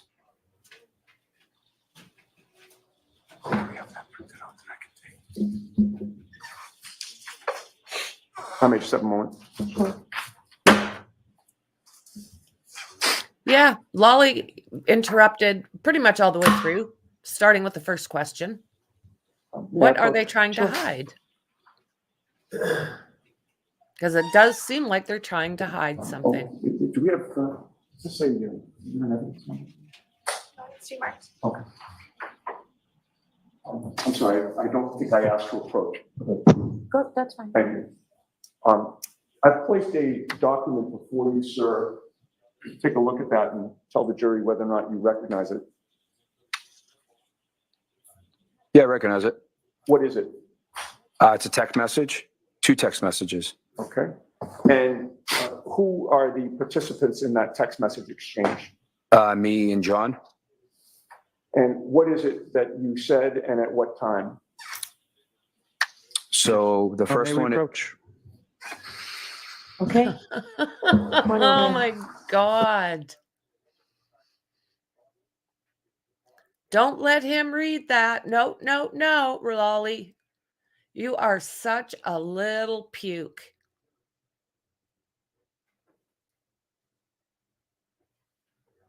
This is just unreal.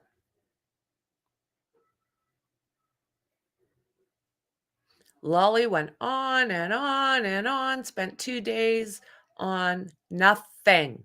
And the whole time that the defense is trying to get whatever it is they need to get out, Lolly's like, objection. No grounds, but objection. This is hard to watch. I couldn't even imagine being in that courtroom.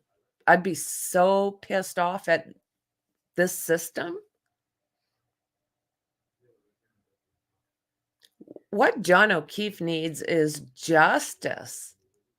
So don't try to hide the truth of things, no matter what it looks like. Don't try and hide the truth. Yeah. Blows me away. It's true. Lolly can object all he wants. His questions are not helping the state. And what do you guys think? Do you think it looks bad for the state that they are constantly interrupting? Do you think this is going to be a no? Do you think it looks bad to the jury, all of this? Do you think that they're wondering, what is the state trying to hide? Because that's what I'm wondering. As I did yesterday. So before you consider any electronic communication in your deliberations, you must first find that it's more likely true than not true that the person who either authored or sent or created or transmitted the communication was in fact John O'Keefe and this witness, Chris Albert. If you do not find that it's more likely true than not that John O'Keefe sent one or that this witness was the person who sent the message or transmitted it, then you may not consider it in deciding this case. So you have clarification a bit, Mr. Yannetti, at this point? I do, yes. And just for the record and for the juror's edification, this is part of Exhibit 48, which is already in evidence. But I would ask that this particular exchange be posted on the screen with the court's permission. Sure.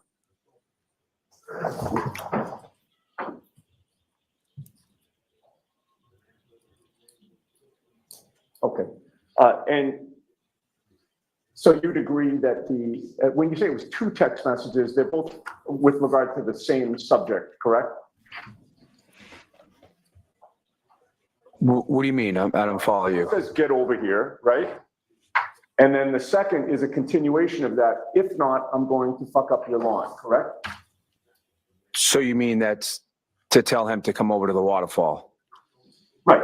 Okay, I just didn't understand what you meant. That's fine. So you're telling John O'Keefe this, correct? Yeah, I'm telling him to come over and meet us. All right. And that little emoji, that face emoji after, if not, I'm going to fuck up your lawn, that's. Yeah, it's a laughing face. Right, so you're. It's a joke. And you're cracking up. Yeah, it's a joke. Okay, Oh, sorry, thank you. sorry. Okay. Apologize. Okay, we can take that down. At about 10:45 PM or so, I believe you testified that was when John O'Keefe walked into the bar with his girlfriend, Karen Reed. That's what I thought. Yeah, Would you agree with me that between the time you arrived and the time you eventually left, that you did go up to the bar within that establishment a few times I'm sure he did. and bought a few rounds of drinks, I'm sure. including that one round of fireball shots? Correct. What was the state of your sobriety when John and Karen arrived? Probably fine. Fine. You didn't feel like intoxicated No. or unable to, perceive what's going on. You were still in control of your faculties. Yes. And is it true that after John and Karen arrived, that your wife, Julie, didn't want to stay any longer or too much longer? She Morning, didn't want to. Maxie. She had a headache, so she wanted to go home. Right. And by that point in time, you had been there about an hour, maybe a little less, When Karen and John arrived? right? Yeah, about an hour. And you were having fun. Sure. And so Julie drove home, but you stayed, correct? Correct. All right. And in terms of Karen Reed's drinking, as far as you could see, she had that glass that she came in with that appeared to have a clear liquid in it, correct? Correct. And I believe you said either a lime or a lemon. Thought I said a lime, but yeah. Okay.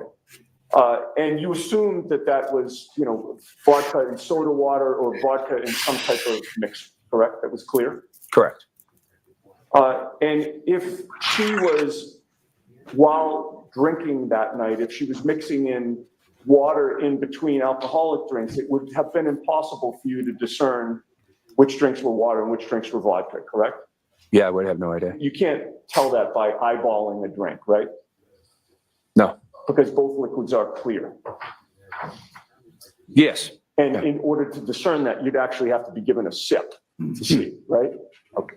But in any case, Karen did not appear to be under the influence of alcohol to you. I didn't notice anything. She wasn't stumbling, correct? Nope. She wasn't swaying. I didn't notice. She didn't appear to be unbalanced, correct? I didn't notice anything. She wasn't slurring her words. Nope. She wasn't talking gibberish, correct? No. She was engaging in normal conversation and she appeared to be under control. Yeah. And would you agree with me that she also appeared to be affectionate with John O'Keefe? I wasn't really watching their interactions too much, to be honest. But in any case, you never saw any arguing between the two of them. I wasn't really paying attention to their And you interactions. You didn't perceive any tension between them, correct? I didn't notice anything irregular. Okay. And from your observations of Karen Reed that night, and you were there probably over 2 hours, were you not? Total? About that, yeah. From your observations of Karen that night, you would have had no problem with her driving a car, correct? I wouldn't even have thought about it. Okay.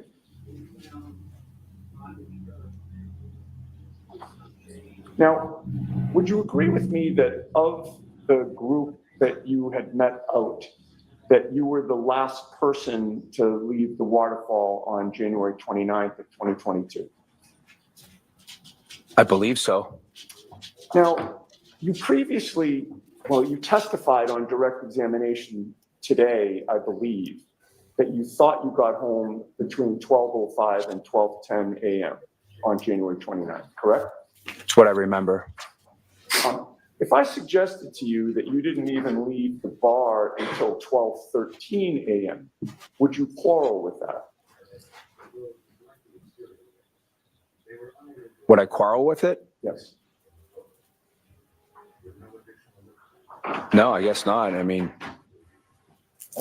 And is your memory exhausted as to the precise time that you left the bar? is it exhausted? Right. In other words, do you not remember the precise time that you left the bar that early morning? It's over 2 years ago. I don't know the precise time. Right. That's why I said between 12:05 and 12:10. That answers my question. Thank you. Could we have Exhibit 53? Well, with the court's permission, can I publish Exhibit 53? It's a short clip from the waterfall. Sure.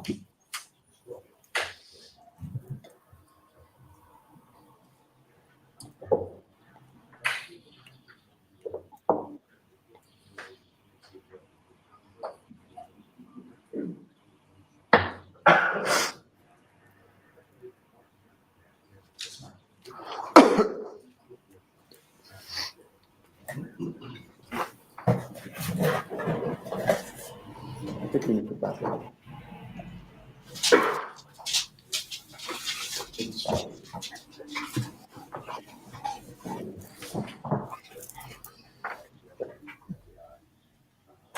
Oh, here we go.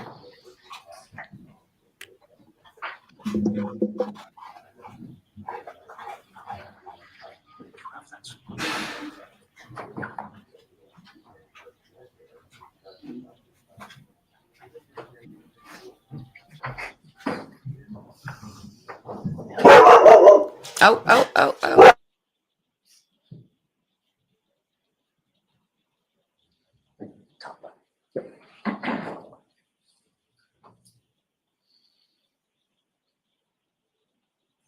If we could pause it for a second, please. Mr. Robert, you would agree with me, this was clearly the end of the night? Sure. The lights are all on at this point. Yes. The bar appears to have largely emptied out. Yes. Okay, continue, please.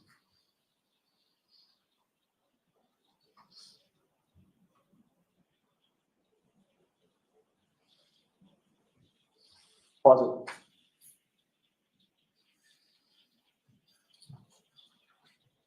Oh, there we go. My co-counsel is much better at this than I. Do you know who that person is who's leaving the bar at this point at 12:13 and 43 a.m.? Stina, it might be better without that spotlight. Okay. See it now? That's fine. Yeah. I believe it's me. Continue, please. This judge, I tell you what. She just can't shut up.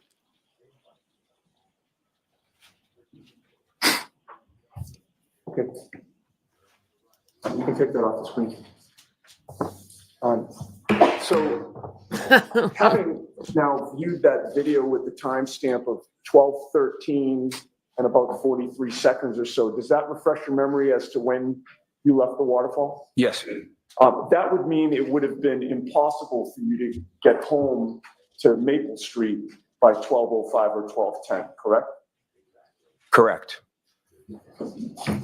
Now, it was about maybe a 7-minute walk home. Would you agree with me?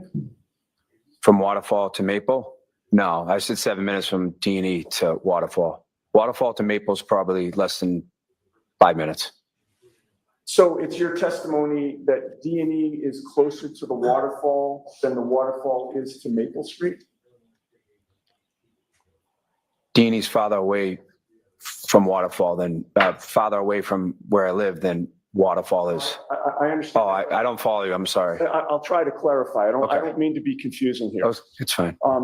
I'm not asking about the distance between D&E and your home. I'm trying to compare or ask you to compare the distance between D&E and the waterfall and then the waterfall. And do you see the difference? I think so. Would you agree with me that your home is farther from the waterfall than D&E Pizza is from the waterfall? I don't follow you. I'm sorry. Okay, so let's take it step by step. D&E Pizza to the waterfall, are they on the same street? Yes, How many establishments, if you know, are between D&E Pizza and the waterfall? just a few. Okay, so it's a very short walk from Yes. D&E Pizza to the waterfall. Yes, Correct?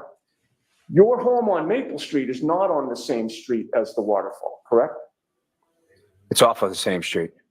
But it's not on the same street. No, And your home on Maple Street is farther from the waterfall than D&E Pizza is to the waterfall. Is it not? correct, correct. Okay. I didn't understand it earlier. No, I know, and I'm trying to work through this because I'm not trying to trick you here. I just want to get the answer. So you would agree with me that it would take you longer to walk home from the waterfall than it would take you to walk to the waterfall from D&E Pizza? Correct. All right. And I believe you said that one walk was 7 minutes and one walk was maybe less than 5 minutes, correct? Yes, All right. The 7 minute walk would have been the walk home as opposed to the walk to the waterfall, correct? yes, All right. So you have agreed that you left the bar at 12:13, almost 12:14, according to the video, and it would have taken you about 7 minutes to walk home, correct? not exactly sure how. I think Can I see Councilor Tybor for just a second, please? Of course. Of course. I really hope the jury sees all of this. Her and her frickin' sidebars, Lolly with his sidebars. We didn't see one interruption this morning when Lolly was talking to this guy, not one.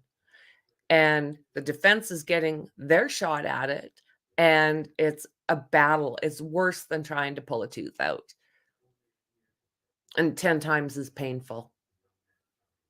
It's really, really hard to watch. All I can do is hope that the jury sees this and gets it, actually understands what they're seeing here.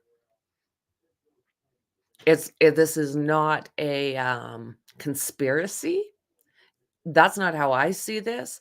I see this as there is probably this is one of the Alberts, JJ. This is one of the Albert boys.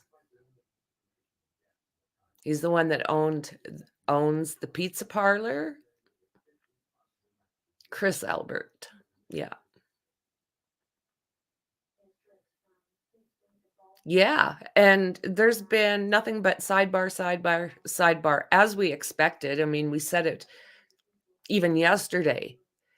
Every time the defense tried to say something, they're all over that. She'll even let them, she was yesterday giving the defense a couple of minutes to kind of state their case on a certain witness. And not even 5 minutes into it, she excuses everybody for lunch. It's like, what the hell, woman? Thank you.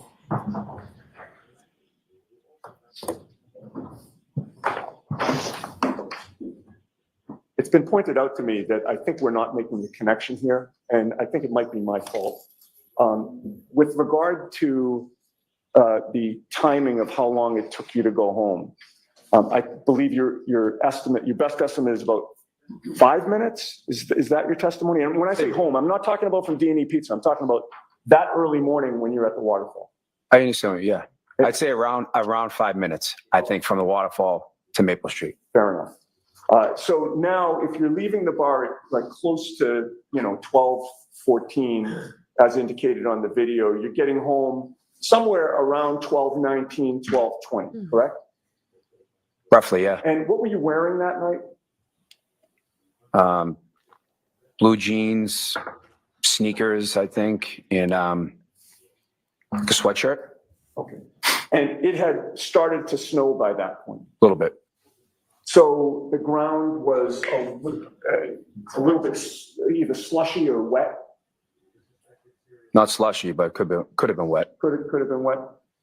And the snow had not yet started to accumulate, or had it? It didn't start. No. All right. So you're walking home, but it was cold. Correct? Correct. And would you agree that in the best case scenario, you might have had a little bit more clothing on for that cold walk home? I think I had a sweatshirt on. Right, but you could have used something else, right? Oh, probably. In light of the weather? Probably. All right, because you testified that by the time you got home, you were pretty cold, right? Correct. You hadn't, if it had been about a 5-minute walk, that was enough time for you to walk in almost shivering, correct? Sure.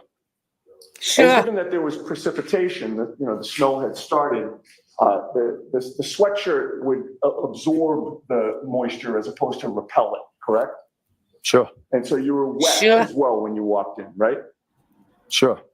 And by that point in time, you were tired, correct? I don't remember if I was tired, but Okay, I don't remember if I was tired at that point. okay. You had worked all day Correct. till late in the day, actually into the evening, correct? Correct. Taking pizzas in and out of a hot oven, Correct. as well as other food that you serve as well, correct? Yep. And you're now, and by the way, you'd had a couple of drinks or a few drinks, whatever it was, at the waterfall, correct? Correct. And you decided not to go to your brother Brian Albert's house, correct? Correct. That was in part because you weren't up for the continued partying at that point, correct? Yeah, I just wanted to go home. Right.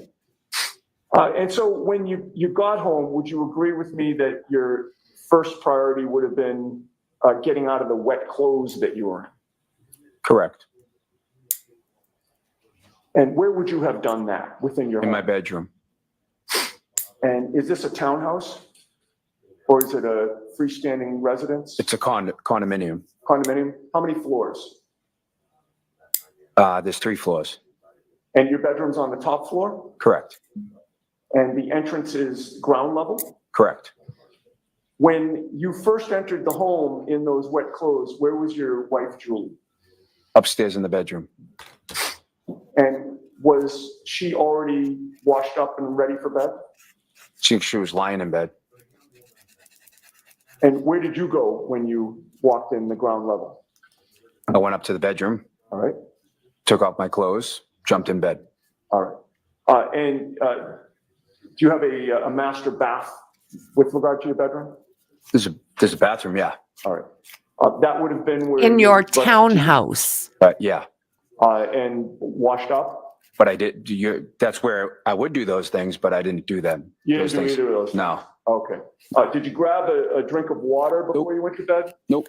All right, so you essentially came home, and I think we agreed it was around 12:20 or so, give or take a minute. Roughly. And you made a beeline for your bedroom. Correct. Did you fall asleep shortly thereafter? Soon after, Within 5 minutes or so? 10 minutes? I started to doze off. I don't know exactly how soon after I fell asleep. All right. Sometime within 5 or 10 minutes, would you say? I would say more like within 15 minutes. 15 minutes, okay. So with regard to getting home, and we'll call it 12:19, because I think that's more consistent with what you said. And understanding that it's just an estimate. If you're walking in the door at 12:19, it takes you maybe a minute to get upstairs. About a minute. You kicked off your sneakers downstairs, I imagine. Maybe. I don't remember. That was a long time ago. Okay, and then. But you walk up 2 remember flights of stairs. everything Probably else. ran up the stairs because I was cold. Okay, all right. So you're getting up there around 12:20 or so, correct? Roughly, yeah. And you believe that you dozed off about 15 minutes later, which would have made it about 12:35? Somewhere around there. Now, when you came home, you would agree with me that your son, Colin Albert, was not home, correct? Not when I first got home. And in fact, I think your testimony was that 10 minutes after you got home, he opened the bedroom door? I think that's what I said, yeah. Do you want to stick with that? I'm just trying to recollect what I thinking it over, so obviously it was a little bit longer. Because you actually woke up when he opened the bedroom door, correct? I don't think so. Did you not just testify before this jury just, I don't know, maybe an hour ago, that you fell asleep and that your son Colin opened the bedroom door and woke you up to say goodnight? Yeah, I guess that's what I said. Okay. And when you testified to that on direct examination, that was when Mr. Lally was asking you questions, correct? Correct. And you knew that you were under oath at that time, correct? Correct. And you were trying to be as accurate as possible, correct? Trying to be correct. All right.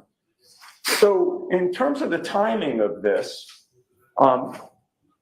assuming that he opened the bedroom door after you already fell asleep, if you're getting home upstairs to your bedroom around 12:20 and it takes you 15 minutes to go to bed, and that's around 12:35, then sometime after you're asleep, after 12:35, that's when Colin opens the bedroom door, correct?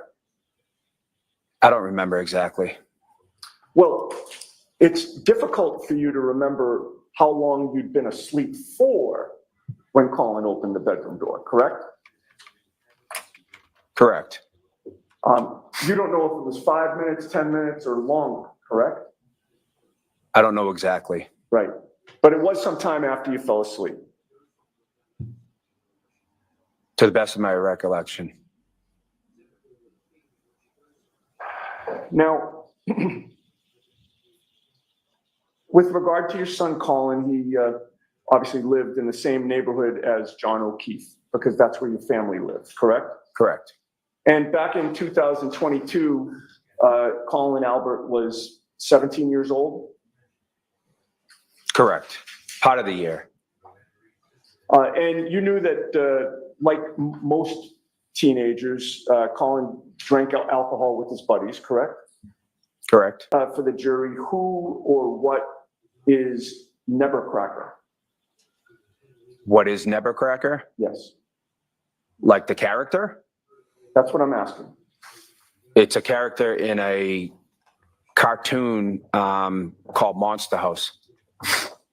And would you agree with me that Nebercracker in the movie Monster House was this kind of old curmudgeon who didn't want anybody on his lawn, correct? The character, yes. He was the get off my lawn guy, correct? In the movie, yeah. What was your nickname and your wife Julie's nickname for John O'Keefe? Mr. Nebercracker. All right. And your wife Julie actually had John O'Keefe plugged into his contacts as Nebercracker, correct? Correct. In fact, you were there one time when Julie showed Karen Reed, her phone to show how John O'Keefe was plugged in as Nebercracker, correct? I believe so. And this whole nickname started because of a conflict that Colin Albert had with John O'Keefe. Not correct. John O'Keefe complained to you about things that Colin was doing. Not correct. He would Whatever. tell you that Colin used to throw beer cans or beer bottles in his bushes, correct? Objection, Your Honor.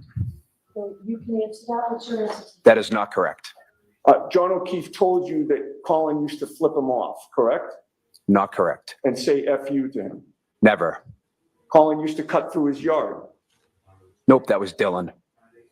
You knew that John didn't like people cutting through his yard, correct? No, I don't know that to be true. I think you're right. Okay. So is it your testimony that John O'Keefe invited kids to cut through his lawn all the time? I don't understand. Is that a question? It was a question. I guess let me withdraw that and ask this. If John O'Keefe is Nebercracker,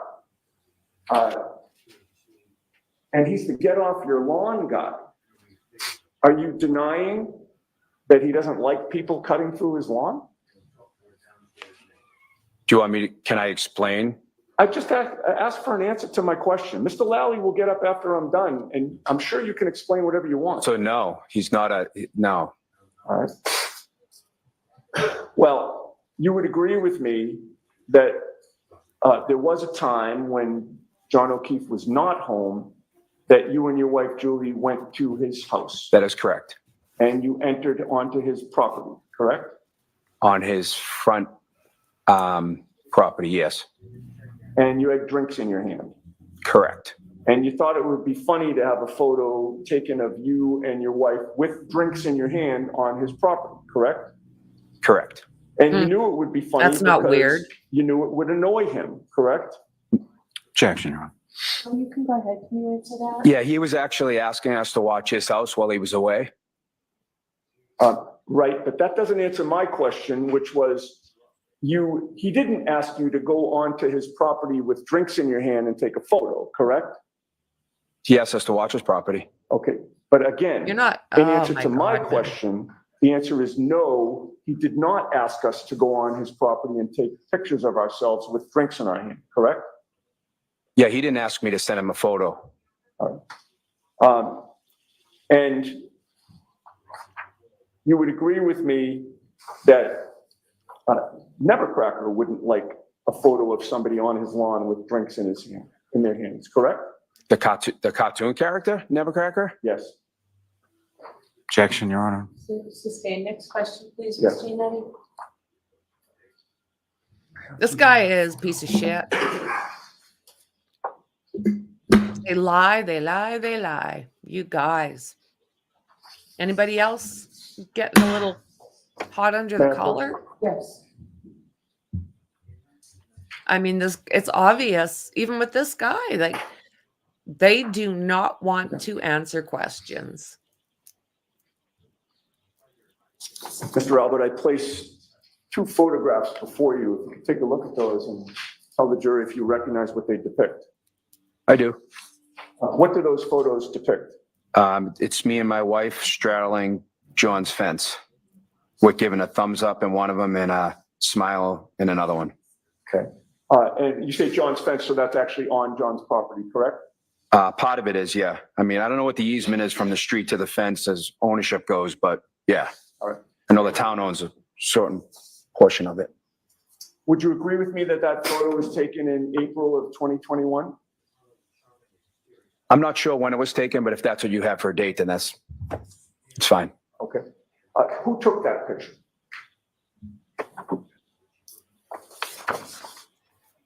That's a good question. I have no idea. Where was your First, son yeah. Colin that night when you had that picture taken? I have no idea.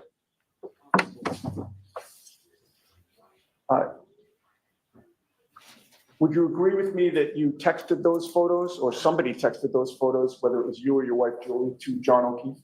Absolutely. And offer those a fair and accurate representation of the photos that you took? Yeah. All right, I would offer those, Your Honor. All right, any objection? No, Your Honor.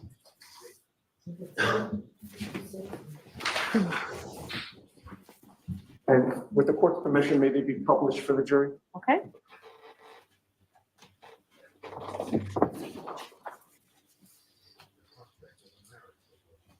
With regard to that first photo, is that, well, first of all, whose house is that in the background? That's John's.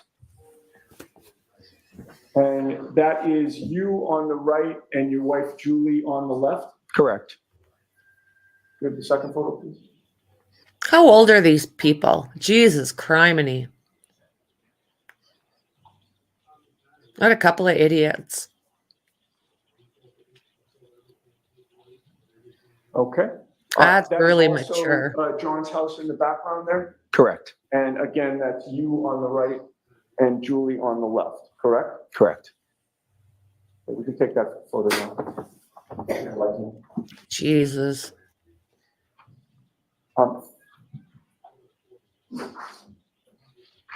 How old are you there, Baldy? would you Come agree on. with me that those photos give some context to the text that you sent him on January 28th when you were trying to get him to come out and you threatened to, quote, fuck up his lawn if he didn't come out that night?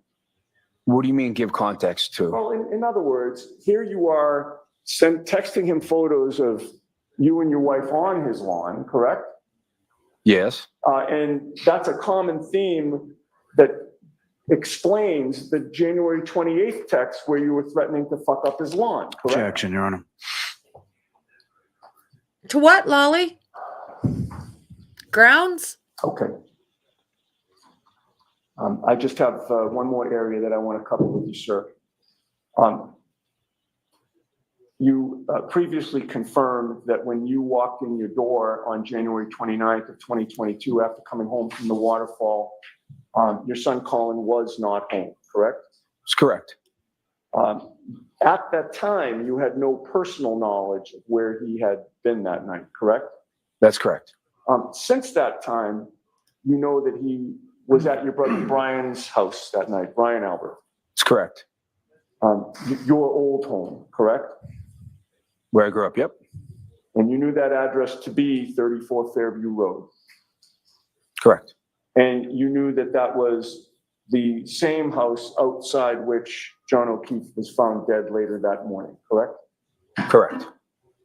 I may have a moment. Sure.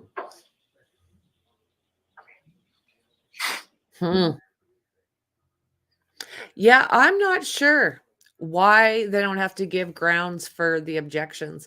Is this a normal practice in Massachusetts, or is this just Bev's kangaroo court?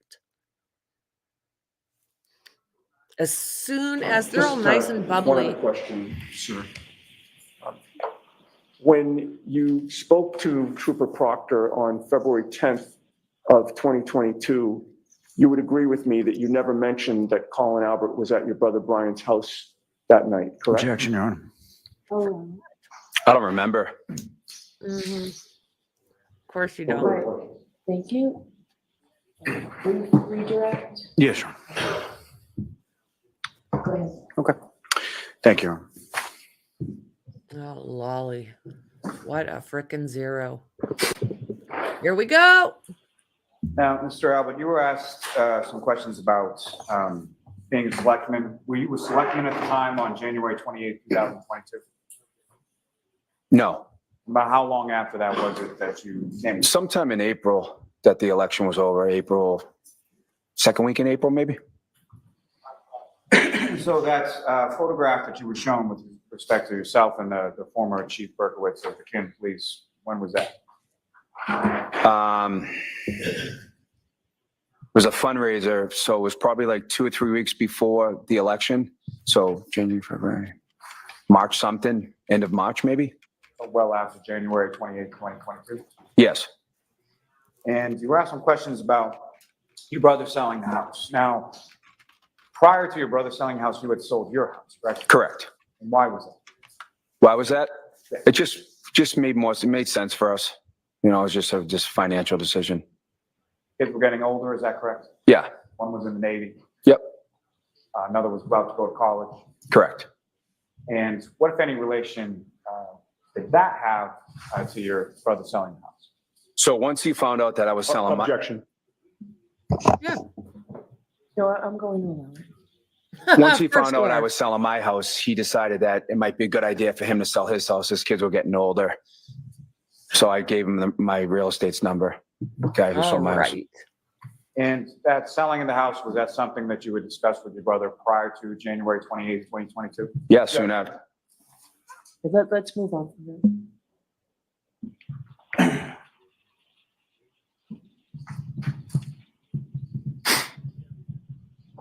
Lolly's a piece of shit Now, with regards, and a horrible lawyer.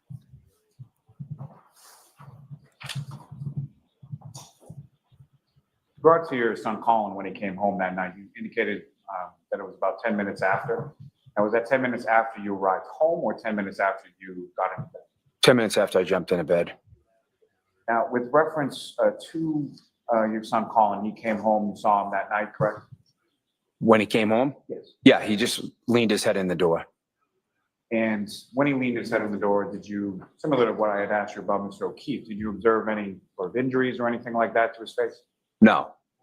Saw your son the next day as well? Yes. Did you observe any injuries to him at any point in None. time? And you mentioned that you went over to your brother Brian Albert's house and both he and Mr. Higgins were there, correct? Correct. As far as your interactions with both Brian Albert and Brian Higgins that following day, what, if any, injuries did you observe on them that day? None. Now, with regard to the Nevercracker, what was sort of the origination of that? It's a joke. It's so my son Dylan, who is my littlest one, he was cutting across John's lawn one day, coming home from the school, walking. This was before John had a fence that went this way, like on Pleasant Street. So it would just cut off like a couple of minutes. He ran across John's lawn one day. This is my littlest son, who I don't even know at the time. He might have been like 9, 10. I'm not sure exactly how old he was. And John yelled something to him. Hey, kid, get off my lawn. So John was just making a joke. So Dylan got scared. He ran home and told my wife, Julie. And then Julie in turn called, I think called Jen maybe and said, hey, John just yelled at Dylan. And I think Jen reached out to John and John felt terrible. And John came down the street. John asked what kind of candy Dylan liked. And John brought Dylan a bag of candy and just said, hey, I was just kidding. It was just, so from that point on, we called him Mr. Nevercracker, and it was a joke between John. John thought it was funny.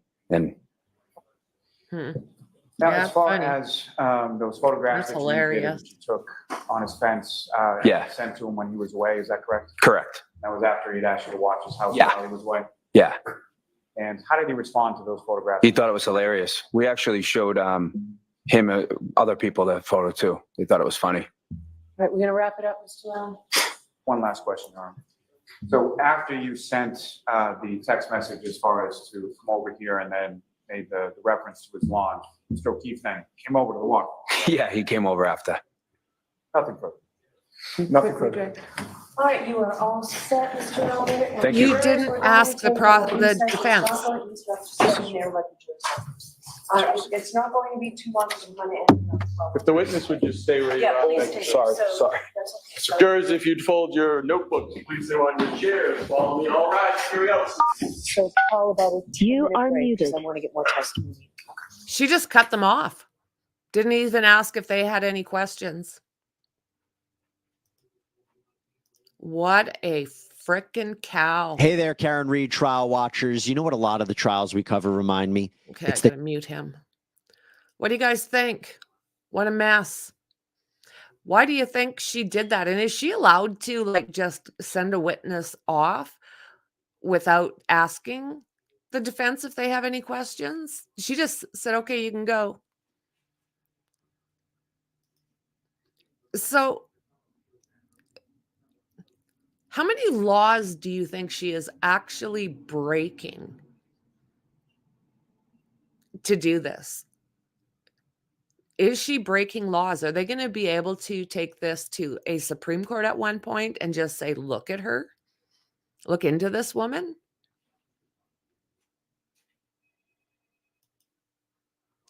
Oh my God, Maxie, like, oh, Lordy, Lordy, Lordy.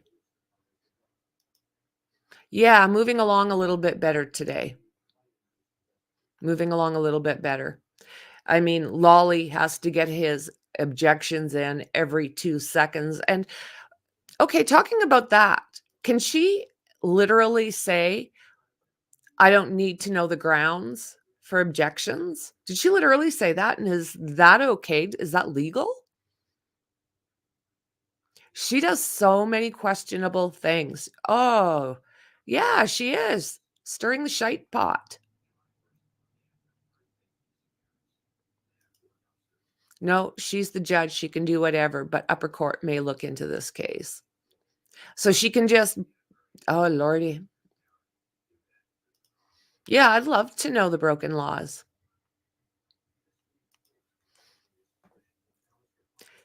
So does that mean you think they've got enough grounds for them to do this?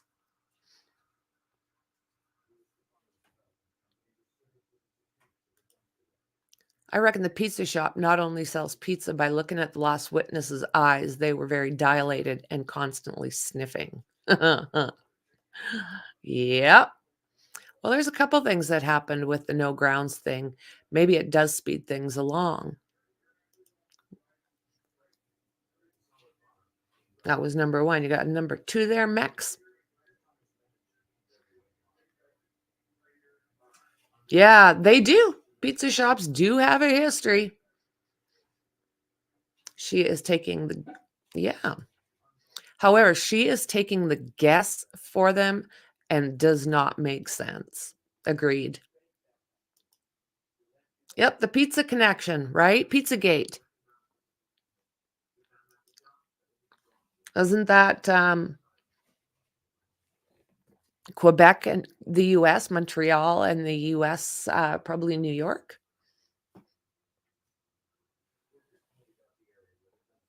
Yeah, we don't hear any of that. Like, sometimes lawyers will say objection, and then the judge asks on what grounds. And that's exactly right. We don't hear any of that. We don't hear any of that. She just goes sustained, sustained, sustained. The odd time, and I love this wording. No, I'll let him have this one. What the frick do you mean you'll let them have it? Mm. And then once the lawyer says the grounds, the judge will be either like, yeah or no, sustained. That's what I'm used to. Yes, it was. Yeah. And didn't that have something to do with the Canadians as well? If I remember correctly. I think it was Montreal. I'll let you have this one is her way of saying overruled.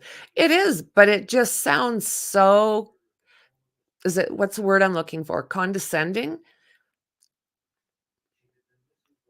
The FBI, I think, is still looking into a lot of things that are going on, and she is just, I think she's sus as shit. So by not hearing the grounds, it's like she's either giving free passes or denying it by her own opinion. Yeah. Yeah, I'm pretty sure, James. I'm pretty sure. I don't think it was Toronto. I don't think it was Ontario. I'm pretty sure it was Montreal because they've got that port there, right? So a lot of things happen. They come in and you see a lot of things that'll go on in the docks out there. And yeah. I remember I was in Toronto and I was actually living in Little Italy, which is a very, very cool spot. And one of my friends were walking around and he'd lived there his whole life. And he said, okay, that over there. And he gave me a name of the group, but it was their, how do you put it? It was their coffee shop that everything went through. There's old guys literally like you would see on The Sopranos sitting in front of this place having their coffee and chit-chatting, not really looking like average citizens. So, and I did afterwards, I asked about that and it was like, yeah, sure enough. It's like, okay, well, it's everywhere. It's everywhere.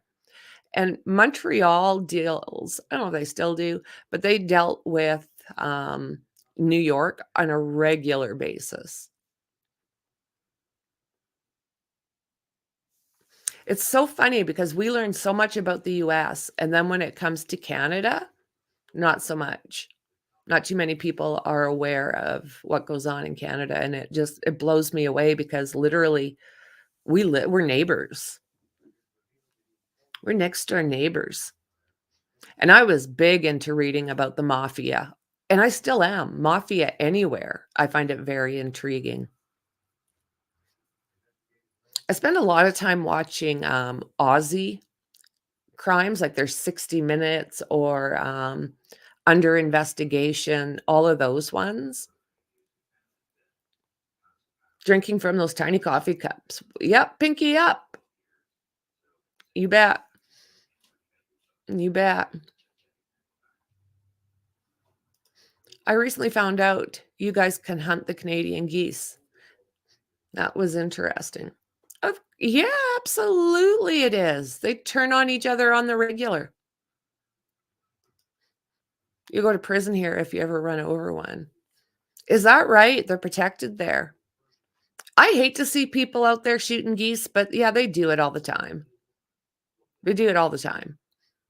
I watched one of my neighbors when I lived northern Alberta. One of my neighbors, they were from Newfoundland, and oh my God, they drank like I have never seen.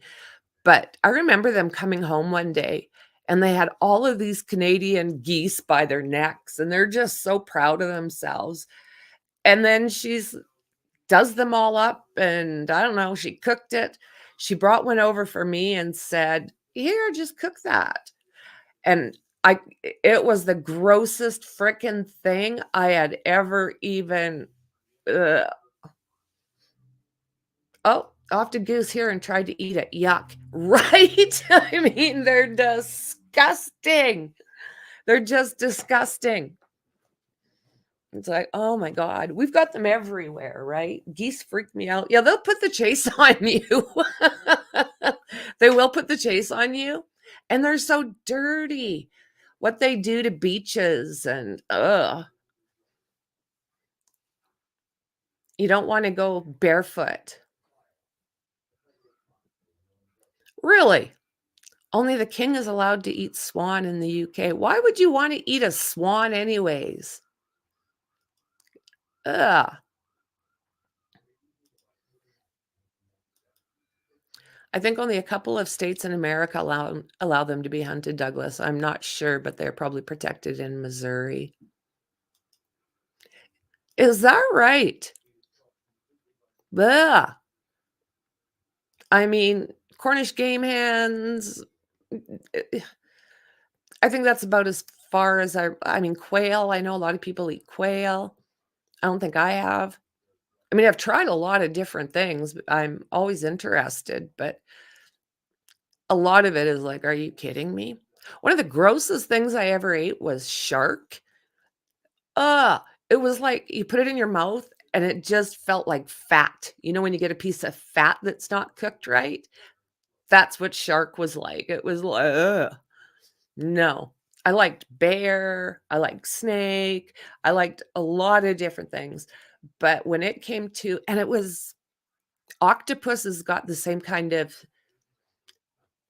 squishy yuckiness when you eat it. Alligator is good. Yep.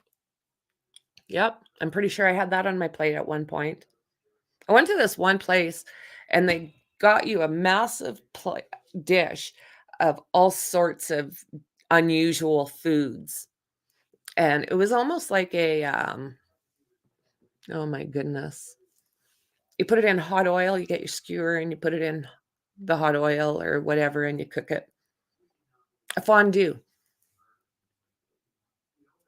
It was all fondued, and it was I mean, most of it was good. Like I say, I backed away from the shark and the octopus. They're both, like, chewing on raw fat.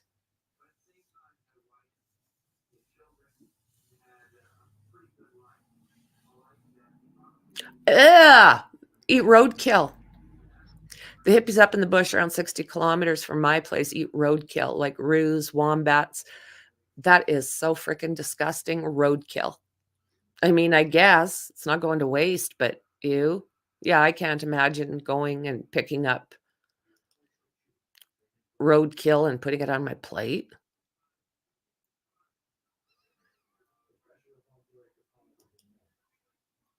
Isn't that something?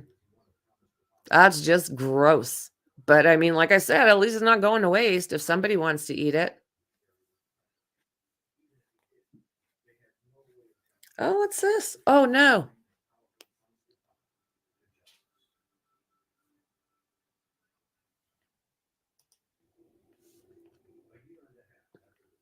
It just came up. Jane Ann Snyder. Good morning, everybody. I took that posting down. I want to apologize for posting that photo. I've upset a lot of people and feel terrible. Please forgive me. My intentions were out of interest regarding their buildings, and please know I would never want to put anyone's child in danger ever. To those that sent me private messages, I just got up and received them this morning.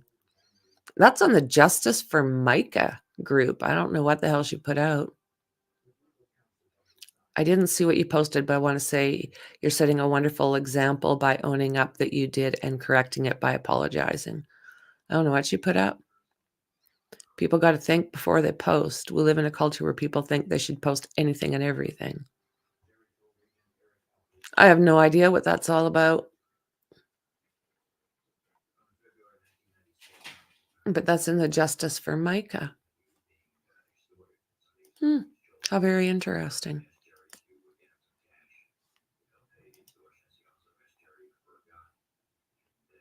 He roadkill, good grief.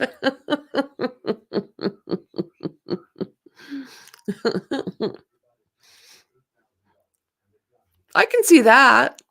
I can see that. We hunt massive samba deer around here, James. They're a pest these days, so many of them. That was in the Justice for Micah. It just popped up in her Facebook group. I don't really know what that was all about.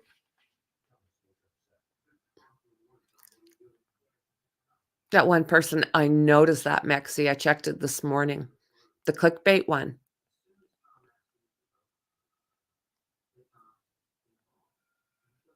Yeah. It needed to come down. I mean, it was up for way too long. And thank you, everybody, for helping me deal with that super fast once we realized that clickbait was out. And again, anybody who's seen that at the end of the last live, I apologize. We believed it to be fact, and it ended up not being fact. So I think I've talked to everybody that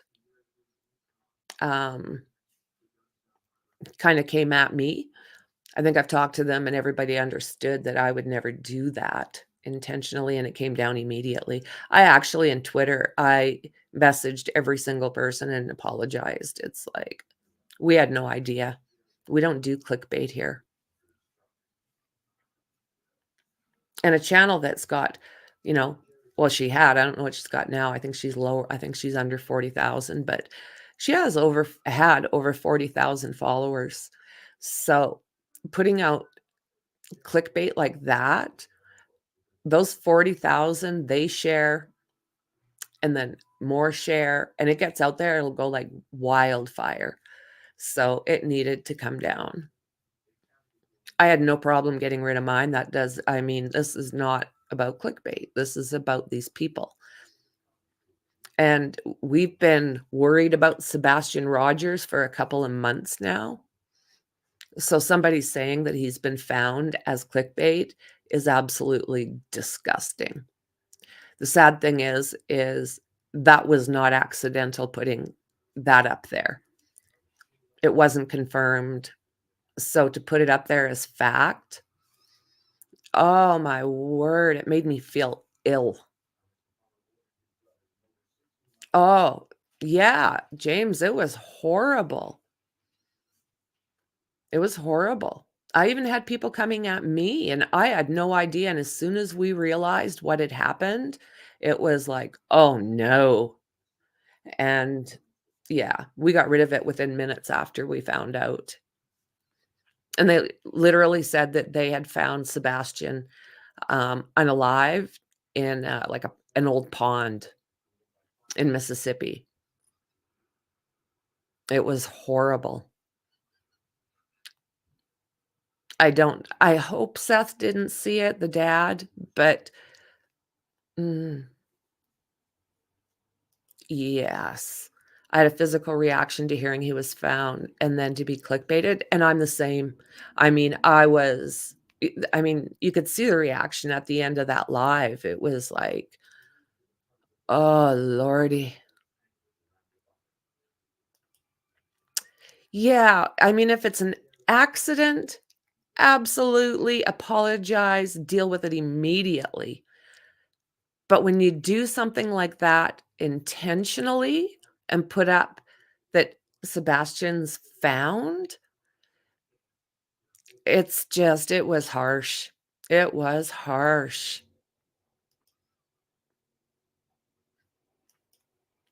But, the mods were on it right away. They helped me deal with it. And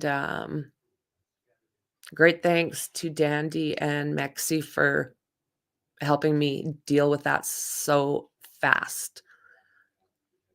Sounds good there, Dingo. Yeah. Mm. Well, yesterday after the live stream on the Karen Reed case here, we heard that another YouTuber had put out that, yeah, it literally said, Seth Rogers remains found in retention pond, word for word. So we were going to get onto that and let everybody know that, oh my God, they found him in the worst possible scenario. And then within no time after that was out and I had started the stream, it was short. Sebastian, not Seth. Sorry. Boo boo. So yeah, when we found out it was not Sebastian and oh, it was horrible. It was horrible. Yeah, Sebastian Rogers, not Seth. Sebastian Rogers, Jesus Lord, remains found in a retention pond. That's literally what it said. I can understand everyone wants to find the kid, but his name was never attached to the remains. Never. Nope. Never, never, never, never. Yeah, the comments got wild as they should have. Oh, he is. It was like a kick in the gut when that came through. It was like a kick in the gut. It was like, no. And yeah, started the stream and then started looking for news reports and this and that. And within no time, it was like, that person clickbaited us. And it's like, who does that? I mean, I'm pretty sure she lost quite a few subs. It's down. It is down. And I hope she apologizes to puts out a video apologizing.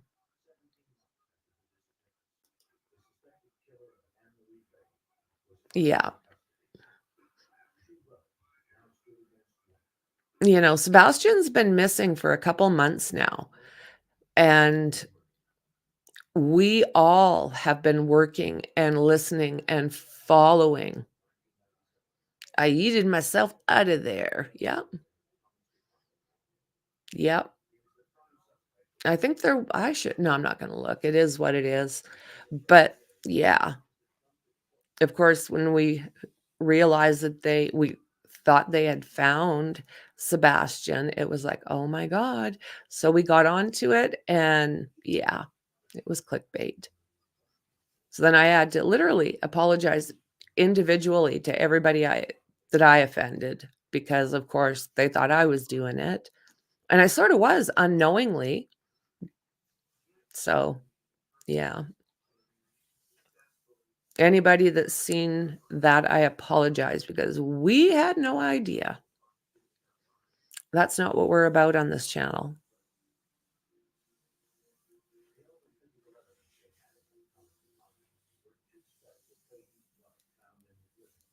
I want them to find him. It's interesting with that case because his dad actually believes that photo was Sebastian and laws saying that it wasn't. And this is in that photo that they have. You didn't have to apologize. You did the right thing and chose to. Very noble thing to do, Frankie. Thank you for that. Oh Lordy, I can't do that to people. I can't do that to his dad. I can't do that to Seth. And we don't know where Sebastian is. You can't do that to him either. The actual remains found should still get the same attention. Just because it's not Sebastian doesn't mean it should be dropped and forgotten. Oh, you're right. I think what they're doing right now is they're taking DNA from the bones, and then they're going to try and match it with somebody who's see if there's any missing people that match that DNA, see what they can do with that. So hopefully they are successful. I did read in one article, I'm not sure if it's fact, it was just in an article saying that it might have been a black male leg that was caught. It could be Jimmy Hoffa. You're right. I mean, it could be anybody. Where's DB Cooper?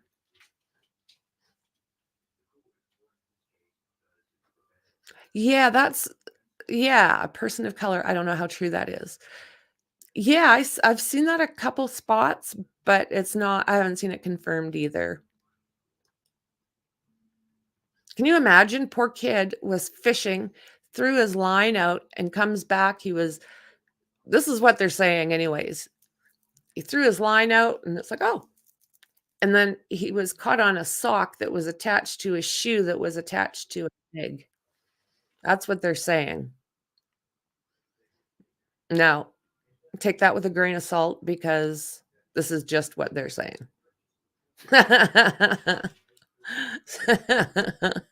No doubt.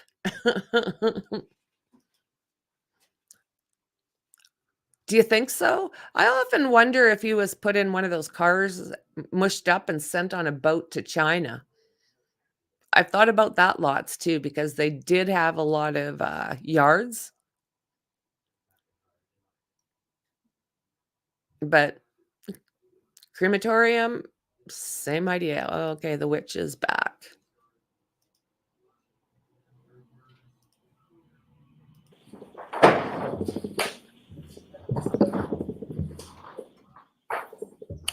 Please be seated, close back. All right, Mr. Lally, your next witness, please. May we approach before the next witness is called, Your Honor? Okay. Yeah, he wasn't finished.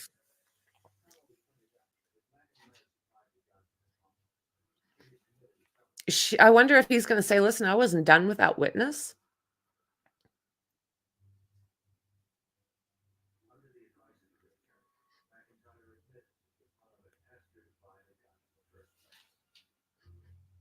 Like the judge just, oh, you're released now. She just does whatever the hell she wants. I think she's a disgusting old bitch. She's a disgrace. All right, so Mr. Lally, who's your next witness? Call Miss Julie Albert to the stand. Okay. Here comes another Albert. Buckle up.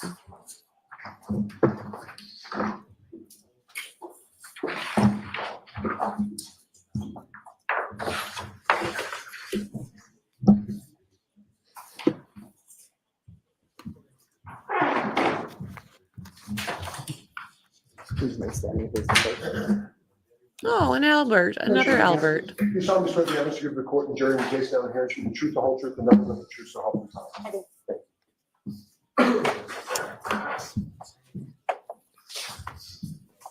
All right, whenever you're ready, Mr. Lally. Thank you, Your Honor. Good morning. Good morning.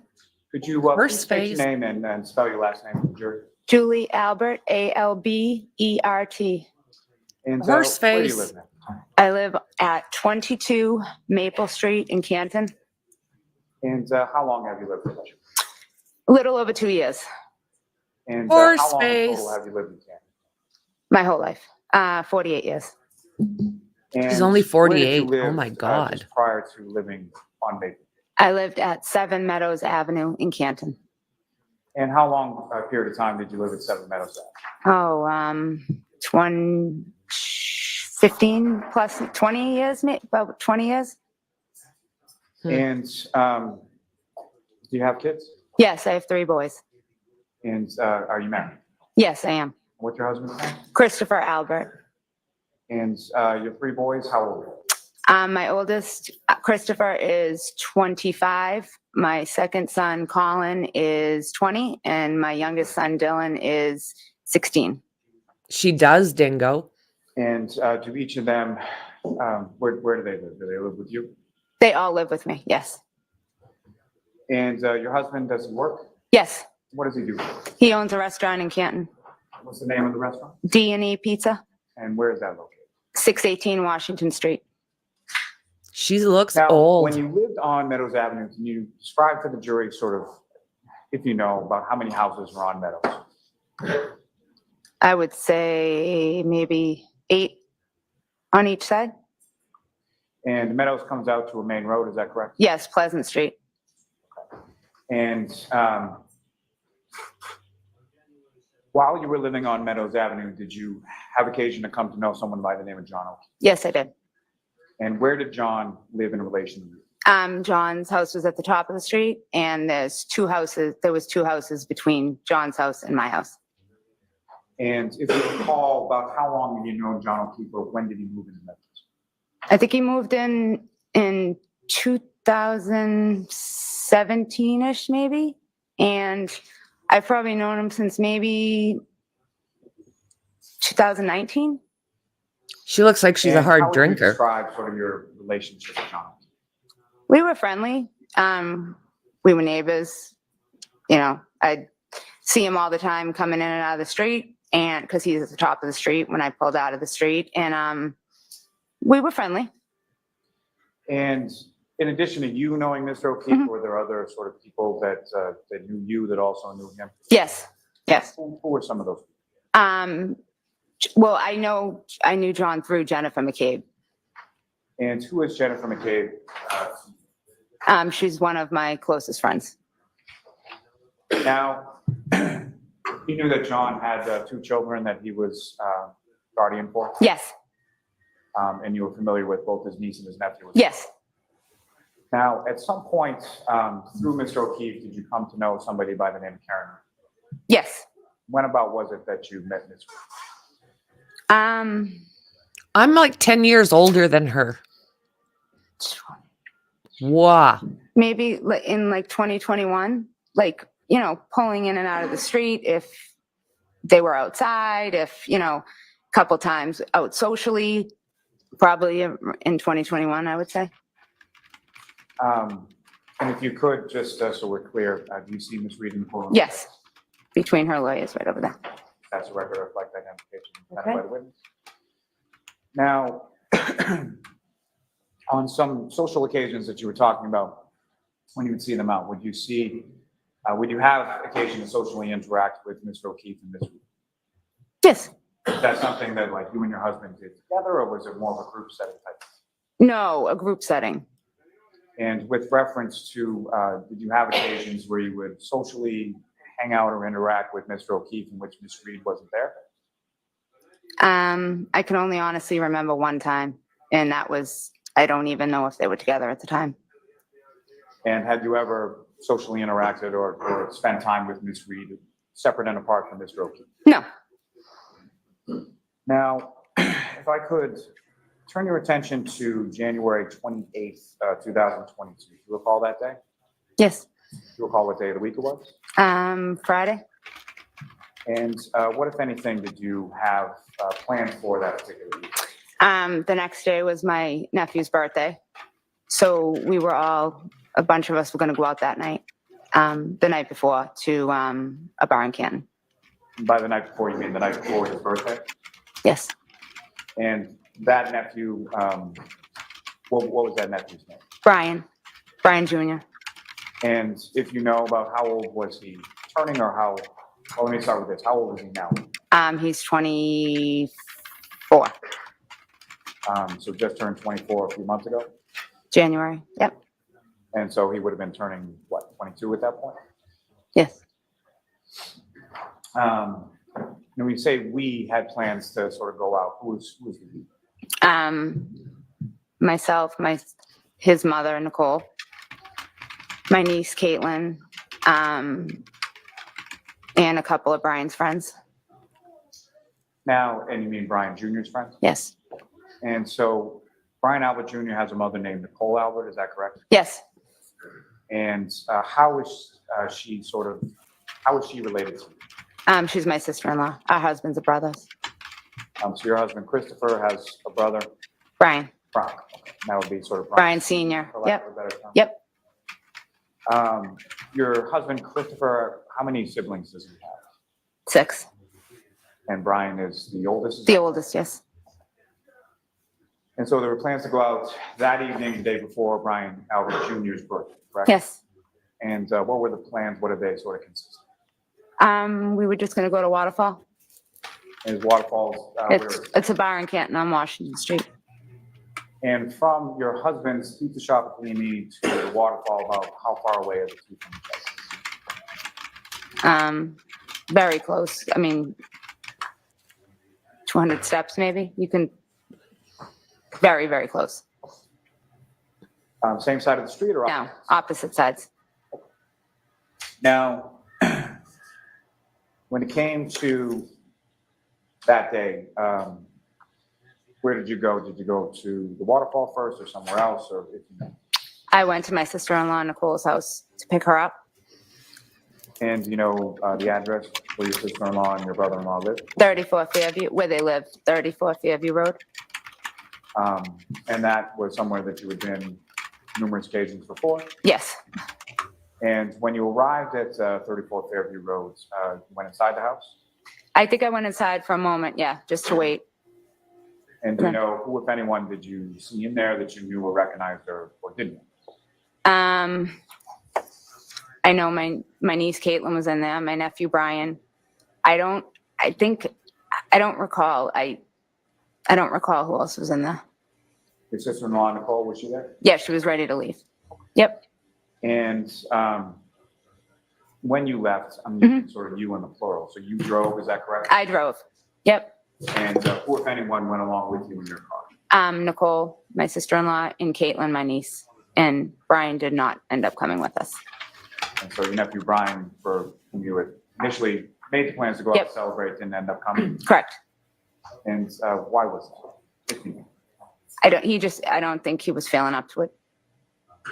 And if you know about what time was it that you picked your sister-in-law and your niece up and then went to work?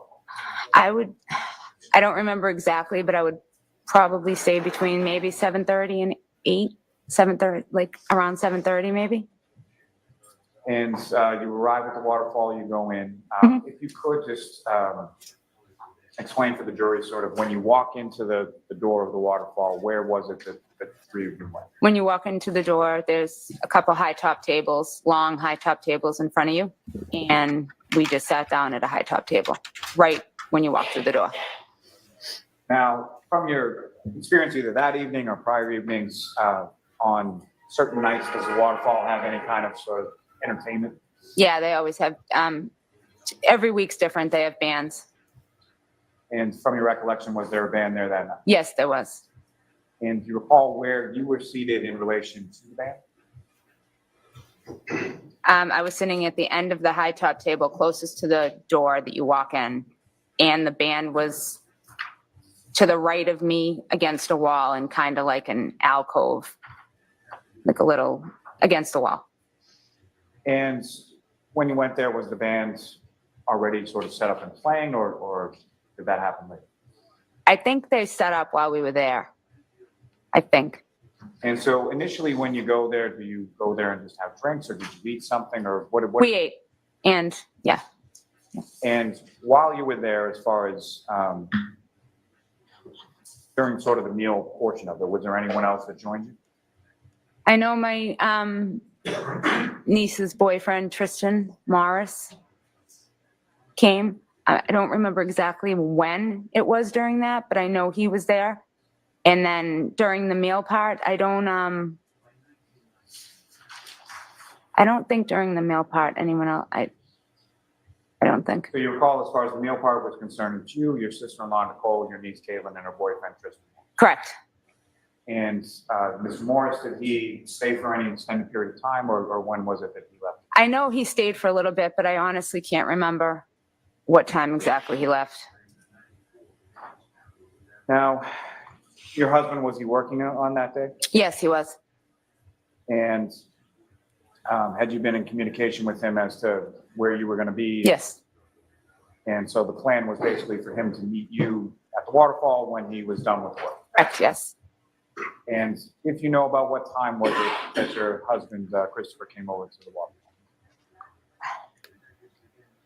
Maybe not 9:30, 10, maybe. I don't remember want you to exactly. guess, just Yeah. if you know approximate time. Yeah. So at some time around 9:30 or so, your husband Christopher comes over to the waterfall? Yes.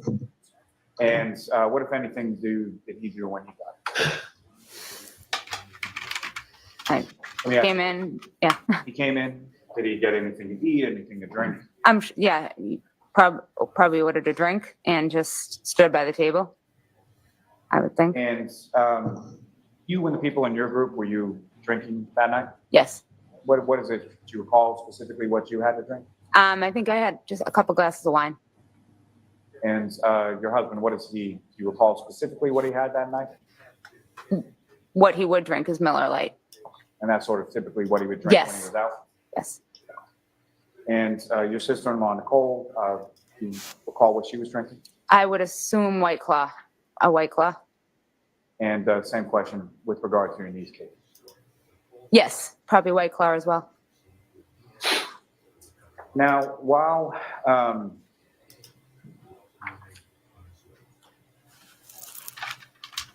you were there, who, if any, so after your husband came in, who, if anyone else, sort of came in and joined the group that you were with? My brother-in-law, Brian Albert, and his friend, Brian Higgins. And obviously, you know your brother-in-law, Brian Albert, correct? Mhm. And Is that yes? you know, Yes. thank you. You just have to answer obviously. So, did you know Mr. Higgins as well? Yes. And how did you know Mr. Higgins? I just know him from being friends with my brother-in-law. So you knew him just sort of through your brother-in-law, Brian, is that correct? Yeah. Yes. And do you know when they arrived in relation to when your husband Christopher arrived? I don't recall. But some point after, correct? Yes. Then after they arrived, who, if anyone else, do you recall sort of arriving and joining in your group? Jennifer McCabe and Matt McCabe.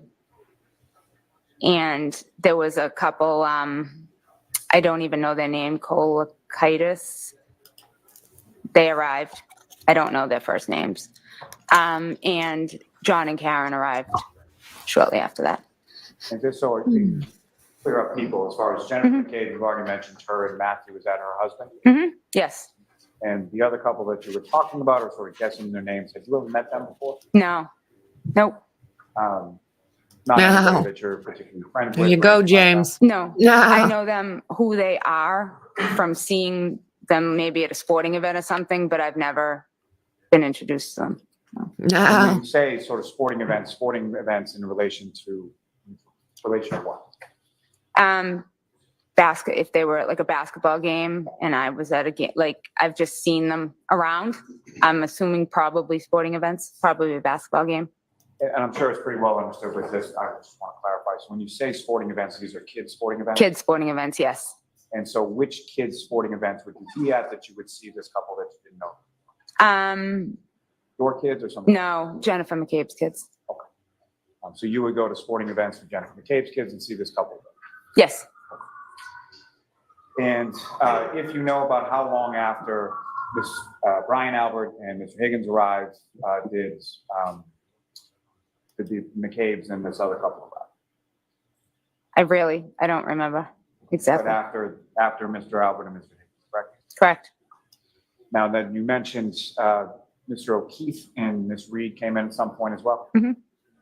So you And- have to Yes. make sure you say yes or no, okay? And the other thing you say, I assume or I guess, don't answer. If you don't know, you don't. And if you know, about what time was it that Mr. O'Keefe and Ms. Reed?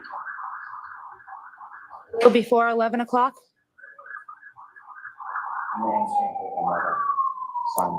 Bev's court is in the hood.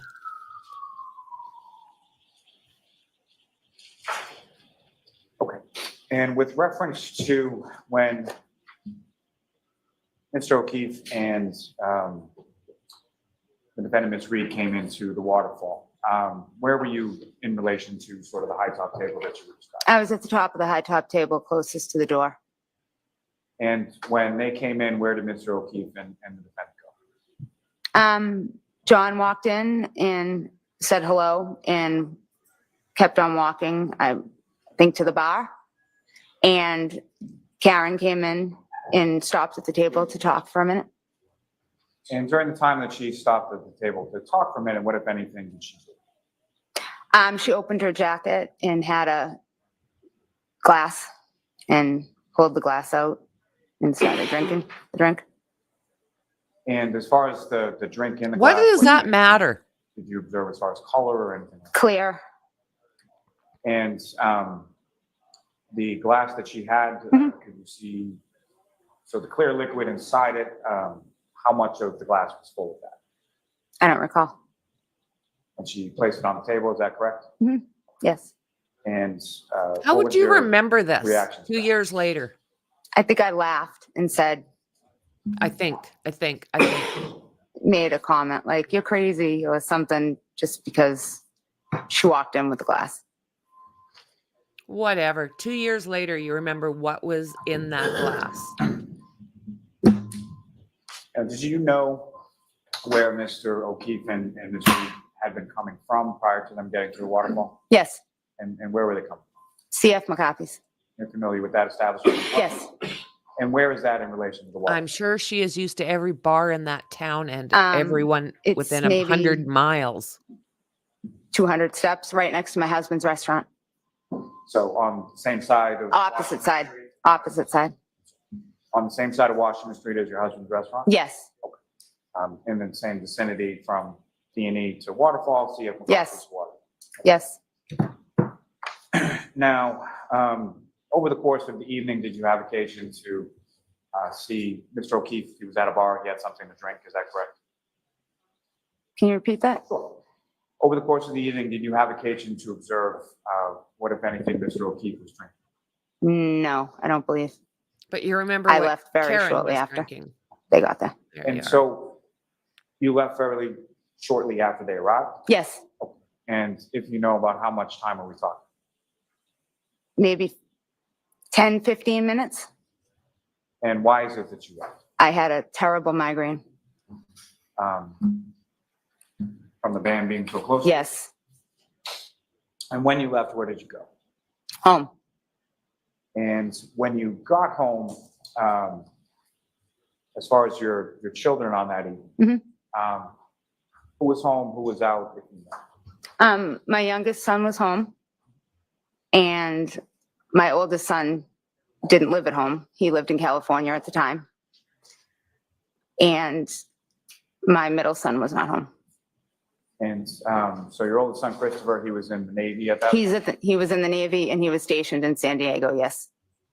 And so your middle son, Colin, he was out. Did you know where he was? Yes. He was at, I believe, his friend Michael Leonetti's house. And at some point, did you learn that Colin had gone from that person's house to somewhere else? Yes. Is this him communicating with you? Yes. And that other place that he went to, you know where that was? Yes. My James. brother and sister-in-laws, Nicole and Brian Albert's house on Fairview Road. And was that in relation to your nephew and his birthday? Yes. Now, while you were, if I could take it back to the waterfall just for a second. So while you were at the waterfall, obviously you see Mr. O'Keefe and Ms. Reed come in. Do you recall what Mr. O'Keefe was wearing? I know he had a hat on, he had jeans on, and he had something with a hood. And from your observations, did you ever see him with like a winter coat or a jacket or anything like that? I did not. And with regard to the clothing that you observed him wearing, what, if anything, did you observe as far as the condition of that clothing? And that, I mean, was it torn? Was it disheveled? Anything like that? No, nothing that I remember. And with regard to Mr. O'Keefe, as far as his appearance, what, if anything, did you observe about him as far as injuries or anything? Nothing. Now, with reference to your group as far as at the waterfall, How would you describe sort of the overall demeanor or tone of the group and what was going on there? Just normal. I thought it was just normal. Sitting listening to a band. So at least during the time that you were there were no sort of arguments or disagreements or anything like that? Nope, nothing. And specifically to Mr. O'Keefe and the defendant, Ms. Reed, while you were there, during the short time that you were there, when they were there, did you observe anything as far as any arguments or disagreements or anything like that? No, I did not. Now, at the time, so during that time between when they arrived, you mentioned that John went up to the bar, correct? Yes. And where did the defendant go? She talked to me at the top of the table for a few minutes, and then I believe she made her way down the table to either Jennifer McCabe or the couple that was at the end of the table to speak with. And was it during that period of time that you had enough with the migraine and went home? Yes, I left very, very shortly after that. During the time that you were there and you were speaking with the defendant down sort of your end of the table, what, if anything, was discussed as far as sort of where to go, what to do after the walk? I do know that, I do remember, I'm sorry, that Karen had asked if we could go back to D&E, my husband's store, and make pizza, because that's something we frequently do if we're out at the end of the night, if we're hungry. And was that something that you had discussed with Ms. Reed either on that date or on a prior day? I believe we discussed just that we went there once, and we said next time she'll have to come with us. Was that something that was discussed as a possibility or something that was going to happen that night? I think right away, I just wasn't going to do that because I wasn't feeling well. And I think I might have said, talk to Chris, because I wasn't going to do it. And is that something that she mentioned over the course of that evening, once, more than once, or something? Just once to me.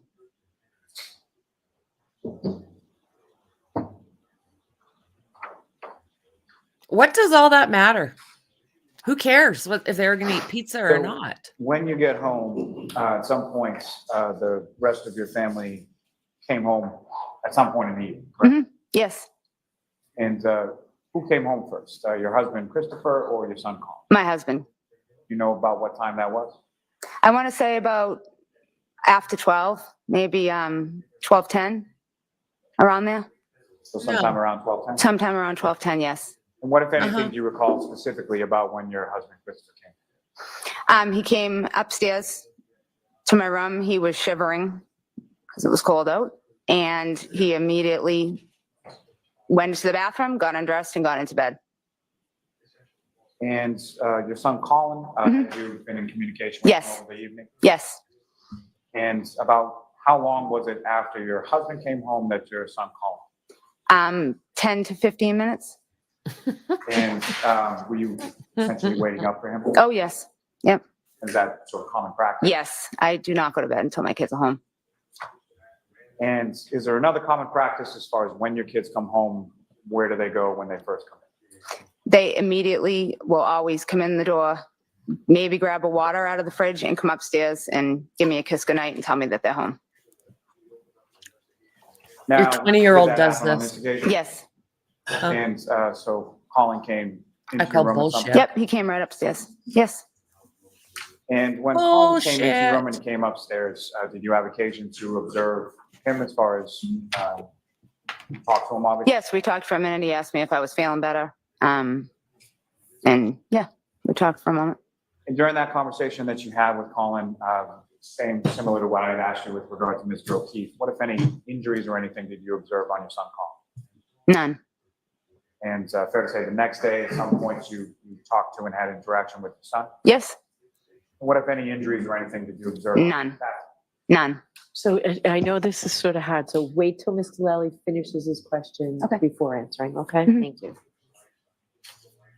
Now, after your son Colin came home, and you eventually went to bed, is that right? Yes. And turning your attention to the next morning, the Saturday morning of the 29th, about what time was it that you woke up? I woke up about 8-ish. And with regard to your nephew, Brian Jr., whose birthday it was now on the 29th, what, if any, sort of tradition do you have with respect to him this birthday? Every year on his birthday, I go to Dunkin' Donuts. I get him 6 donuts and I bring them to the house and I leave them there with a card before he gets up. So when he wakes up, they're there. I've been doing it for years. Aw. And is that what your intention was on this morning as well? Yes. Is that what you did on that? Yes. Now, when you woke up, probably like most people, at some point did you look at your phone? Yes. And How when do you looked at remember the this screen to shit? your phone, what, if anything, did you see? I had a missed call from my friend Jen McCabe. And was there any sort of notation in regard to the missed call as to what time that missed call had come in? It was 5:55 maybe? So sometime earlier in the morning. Early morning, yes. And beyond the missed call, was there any other sort of stamp or notification on the phone as far as a voicemail, text message? Nope. I'm sorry. No, there was not. And not from Ms. McKay, correct? Correct. And not from anybody else? Correct.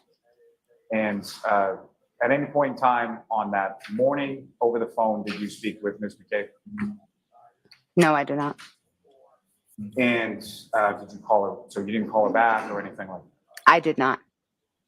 And so after you wake up, at some point you go to Dunkin' Donuts and get the 6 donuts? Yes. And where did you go with those? I drove to 34 Fairview. And when you arrived at 34 Fairview, where did you park in relation to the house? I pulled into the driveway. And when you came up to the house and you were driving to the house at this point, what was the weather like? It was coming down. The snow was coming down pretty good. And with reference to the house, what, if anything, did you notice out of the ordinary with regard to the house or the street or anything else? Jennifer McCabe's car was in the driveway. And as far as any other vehicles on the street or anything like that, what was going on at that? I don't recall. I don't. Nothing you can recall? No. Oh, what time was this that you got there? 8:30, 9 o'clock, 8:30, around that. And when you get there, you pull in the driveway, what did you do? I opened my car door. I got out to walk to the car in front of me to leave the donuts and card inside my nephew Brian's car. And Brian Albert came to the door. Brian Albert Sr. came to the door and he told me to come in, asked me to come in for a second. And I said that I didn't need to. And he said, I'm just leaving this gift for Brian Jr. And he said, no, just come in for a second. So I went into the house. And when you walk into 34 Fairview Road on that morning, if anyone else was there? Nicole Albert, Brian Albert, Brian Higgins, Jennifer McCabe, and Matt McCabe. And where were they in relation to the house? In the kitchen. And what, if anything, did they tell you at that time? When I first walked in, nothing. Everyone was just sitting there and I was looking around and everyone was visibly upset. And I asked what's going on. And another maybe 30 seconds went by and Jen said, something's happened to John.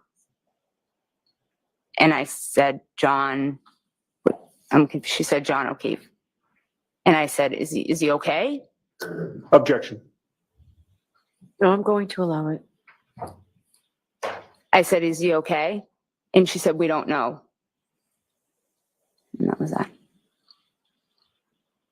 And after hearing that information, how long were you at your brother and sister-in-law's house that night? Probably about half hour, 45 minutes, maybe. And where did you go from there? I went home to wake my husband up to let him know what had happened. And at some point after you go home and wake up your husband, where did you and your husband go? We went back to I woke up my husband told him what had happened, and we went back to Fairview. And so the second time that you had gone back to Fairview, Mhm. how long a period of time were you there that? I would say probably half hour, not long. And then after that half hour or so, where'd you go out? Back home to my house. And during either of those occasions when you were at 34 Fairview Road on the morning of the 29th, you had occasion to talk and observe Brian Albert Sr., correct? Yes. And similar to questions that I asked you with regard to Mr. O'Keefe and your son Colin, what, if any, injuries or anything out of place did you note with respect to Brian Albert Sr.? Nothing that I saw. And, same question with respect to Mr. Higgins, as far as you made observations and spoke at least in the same room as him on that morning? Yes. And what, if anything, did you observe as far as injuries or anything else on Mr. Higgins? Nothing.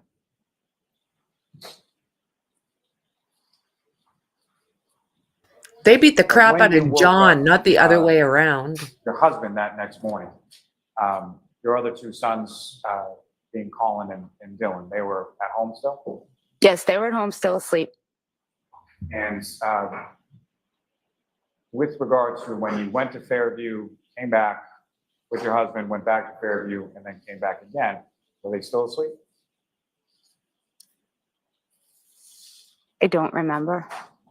You recall, well, let me put it this way. As far as your sons, did either of your sons come back with you to Fairview Road that day? No, they did not. And do you recall whether or not either Colin or Dylan was awake when you left the second time to go to Fairview? I don't.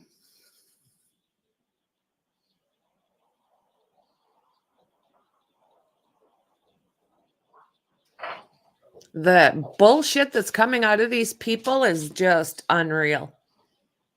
Unreal. At some point, a few days after this, did you have occasion to meet with a couple troopers from the state police? Yes, I did. They came to my home. When you say they, how many of them came to you? There were two. And you spoke to them that day in reference to what you had observed at the waterfall, everything you just testified. Yes, I did. May I have one moment, Your Honor? Yes. Oh, there you go, Tony.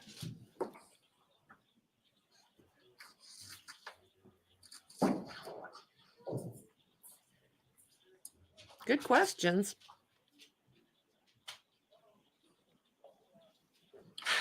Just one last question. When And then we you, get to hear objection, Mrs. Alba, objection, when you came over objection. to Fairview Road that first time with the donuts, as far as the inside of the house, what, if anything, did you observe as far as the condition of the home or anything about the home that seems abnormal or out of place or off, from the evening before when you were there? Nothing. I have nothing further for this witness, Your Honor. Okay, Ms. Giannetti? Thank you. Good afternoon, Ms. Albert. Good afternoon. You and I have never met, correct? Correct. I just wanted to pick up on a question and an answer that Mr. Lally asked you and that you responded to. He had just asked you whether or not a few days later you spoke with a couple of state troopers. Do you recall that question? Yes. And your answer was yes? Yes. You would agree with me that it was more than just a few days later, correct?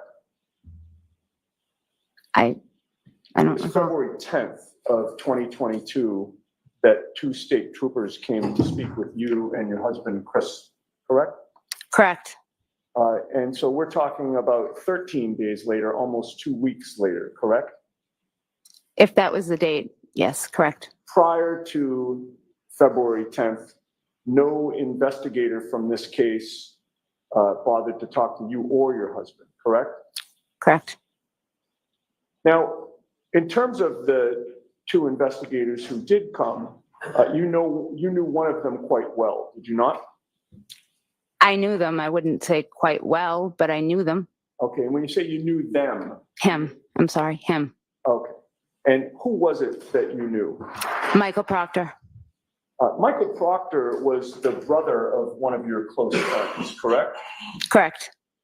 You're close friends with Courtney Proctor, correct? I am. And by the way, your maiden name is Daniels, correct? Yes, it is. And you have a sister, Jill Daniels, correct? Yes, I do. And you would agree that Jill Daniels is also lifelong best friends with Courtney Proctor, correct? Yes, she is. And in terms of your relationship with Courtney Proctor, you socialize with her, do you not? Objection. Do you? Occasionally, yes. Go out for drinks with her, correct? Yes. You've attended parties with her, correct? Yes. You've also provided childcare for her children, correct? Yes. Objection. Move to strike. All right, I'll see you on sidebar on this, Mr. Bay, everybody.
Okay, I just set up the afternoon session as far as this Karen Reed case goes. And in about 45 minutes, when they take their lunch, we will be watching Adam Montgomery get sentenced. So that's already up. Don't forget to subscribe, like, share, and make sure you hit that bell because I'm sure everybody wants to see Adam Montgomery go down for what he did to Little Harmony. So that is set up. And about 40 minutes, something like that. About 40 minutes, we'll be watching that. Jazzy's barking at the air, so I'm muted out.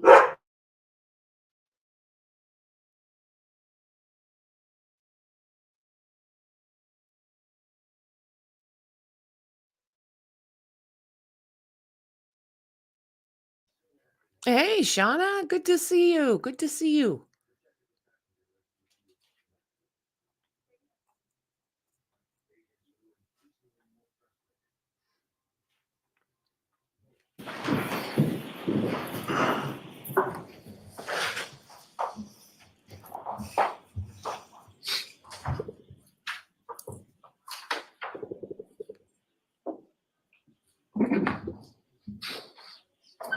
So, Ms. Albert, you provided childcare for Courtney Proctor's children.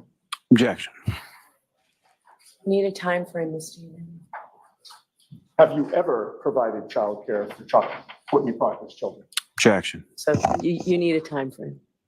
Shut up, Lally. Jesus, sit down. Before January of 2022, did you provide childcare for Courtney Proctor's children?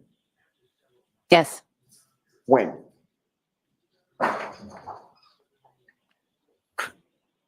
What does Lolly think he's super lawyer? 2019. Just that 1 year?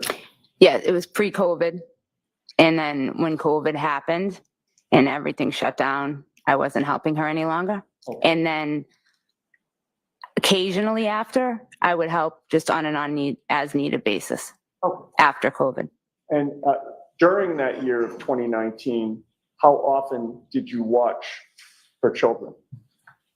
2 days a week. And she had a boy and a girl? Correct.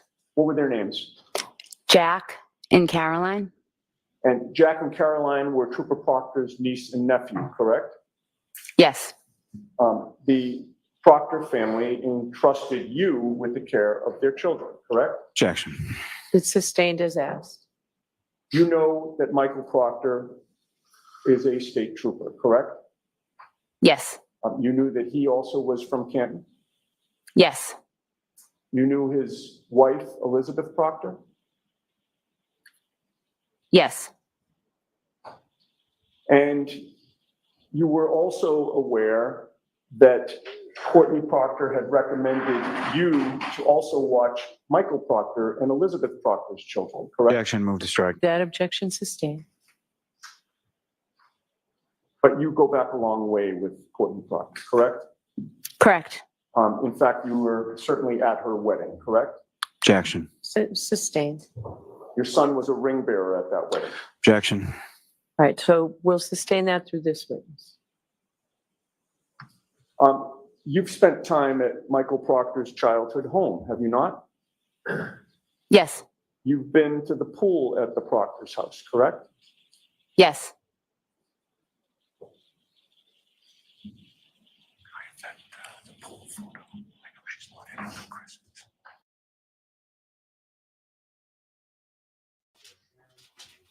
I just May we approach? heard something interesting.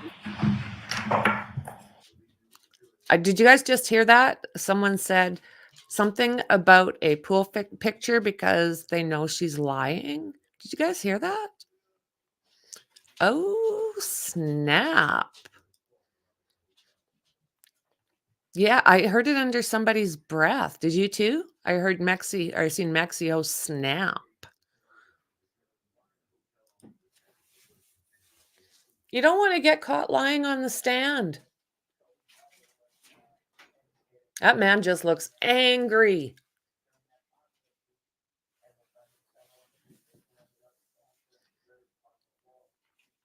I mean, I don't know. She should be this judge should be in trouble or get reprimanded or something done for letting this family sit within arm's lengths of her.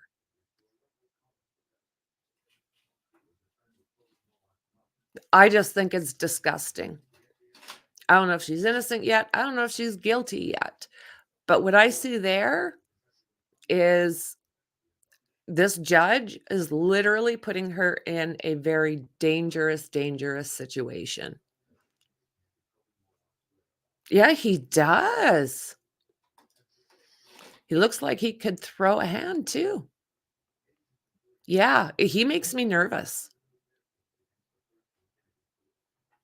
That's what I heard. Something about I intend to show a photo. I know she's lying. That's what I thought I heard.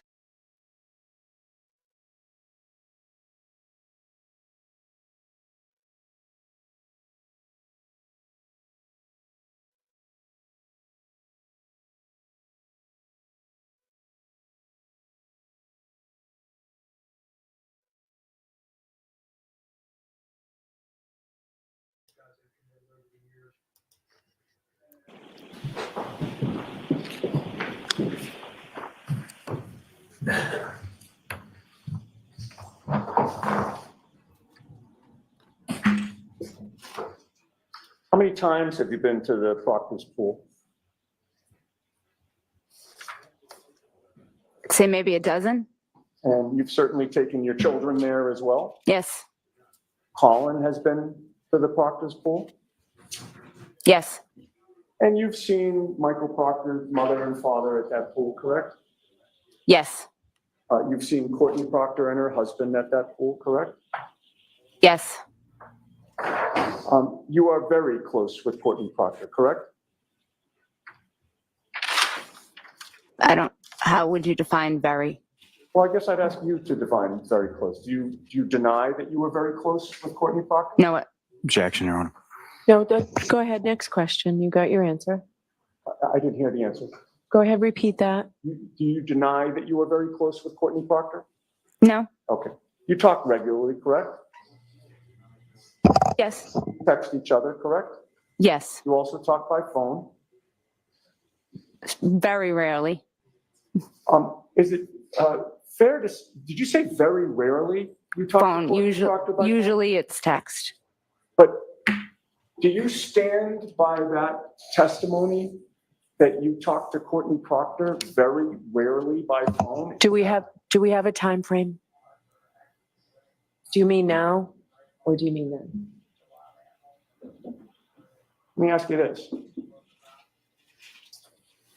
Between February 1st of 2022 and September 6th of 2022, did you only speak rarely with Courtney Proctor? I don't recall. Of course not.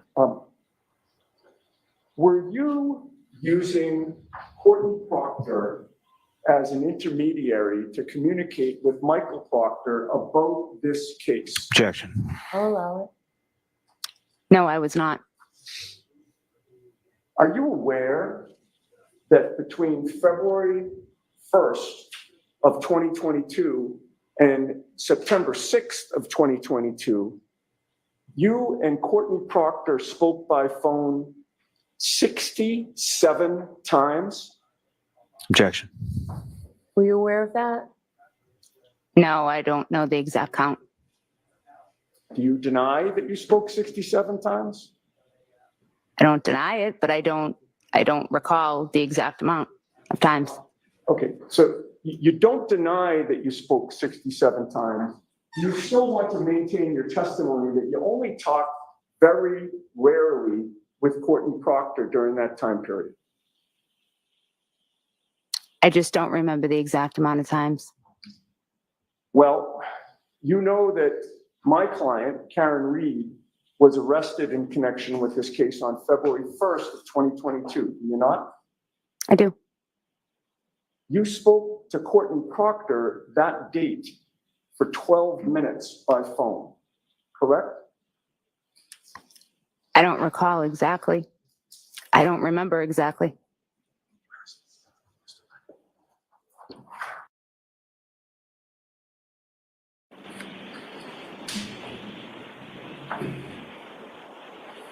May I approach? Sure.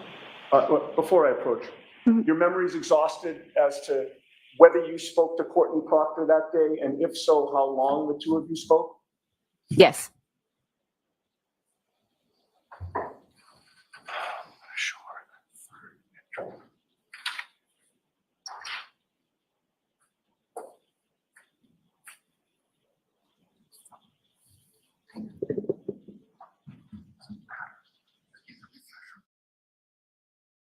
I mean, Sure. I'm showing you a document with a number of, Just show it to us. right, no, I just wanted to point out which one that I'm pointing out. So the third, I was missing a number of lines. The third line down, if you would take a look at that specific date and time and see if that refreshes your memory about whether and how long you spoke to Courtney Proctor on February 1st, 2022. Can you see that, or do you need glasses? No, I can see it. I do have a pair of readers that I need as well, if you need to borrow them. Yes, if I could. Of course. Thank you. I And, left mine downstairs. I just got these and it's like. the Mr. middle. Yannetti, just bring them up, Sorry. please. It took me a while to figure them out, but anyway. Thank you. I appreciate it. Why does this judge just need to keep? Jesus, she's frustrating. It's the third line down. Third line down. Yes, I see it. I don't recall. This Okay. was a long time ago. Thank you. And you say that having seen this record, it does not refresh your memory that you spoke to Courtney Proctor for. Don't, it does not refresh your memory. That's where you have to. Did Will be, Mel. You betcha. Courtney All set up. Proctor tell you the day of my client's arrest on February 1st that she had been discussing the case with her brother that day? Objection. Sustained. Did you speak to Courtney Proctor that day in any fashion? What day exactly? The day of my client's arrest on February 1st of 2022. That was on the sheet you just gave me? It was. Well, I did, obviously, if it was on that sheet. Okay. And when you talked to her, did she tell you that she had discussed the case with her brother? Objection. Sustained. Were you notified that Karen was going to be arrested? Objection. Sustained. What did you discuss? I don't recall. The next day, February 2nd of 2022, was the day that my client was arraigned back in Stoughton District Court. Do you recall that? Yes, I do. You spoke to Courtney Proctor 3 times that day before my client's publicly televised arraignment at 9 a.m. Did you not? Again, I don't remember. After the arraignment, you spoke to her again for 27 minutes, beginning at 10:58 a.m. Did you not? I don't recall. Okay. So your testimony is, well, strike that. My client's arrest was pretty big news in Massachusetts, wasn't it? Objection. Sustained. You were aware that my client had been arrested, correct? Yes, I had seen it on the news. You were aware that she was being arraigned the very next day, were you not? Yes. This case involved your family, did it not? How do you mean it? Well, you knew that John O'Keefe was found dead on your brother-in-law, Brian Albert's lawn, correct? Correct. So necessarily your family was involved in this case, correct? Somewhat, yes. And you knew that ultimately you'd probably be talked to by investigators from this case, correct? I assume so, yes. Right. Didn't happen for 13 days, but ultimately they did come, correct? Yes. All right. So this case had to have been pretty big news within the Albert family, was it not? Well, yes. Yes. You were discussing it with your husband, correct? Yes. You were discussing it with your other relatives, correct? Yes. You were discussing it with your friends, correct?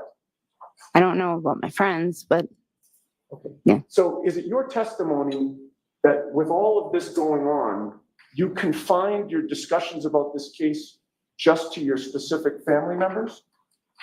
not necessarily. No, I mean, clearly, you would have talked to Courtney Proctor about it, correct? Objection. Sustained. So folks, why don't we end here? You'll have to be back tomorrow for your classes. And jurors, the 3 cautions, please do not discuss this case. They stopped with right anyone in the or middle any individual of the defense again. Investigation into the case. If you happen to see, hear, or read anything about the case, please disregard it and let us know. I'll see counsel and sidebar other jurors. Then. Thank you very much. Jurors is closing your notebooks and leaving. Wow. So they're done for the day. Of course, she waited for the defense to be up and done until tomorrow. You bet. It is outrageous. Yeah, done until tomorrow. She totally interrupted them again. There's no justice in this woman's court. There's no justice. Let's see what she has to say or if she's just left. Oh my God. Nothing about the perjury.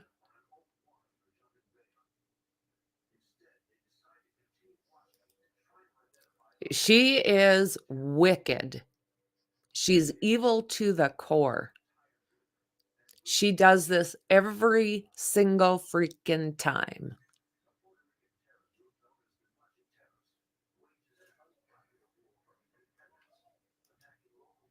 I think both. I think both. Hey, Mom, good to see you. Good to see you. Yep. To break up testimony and stop the flow. Yeah, I think there's a good damn possibility. I think there's a really good possibility. So what I have to do here.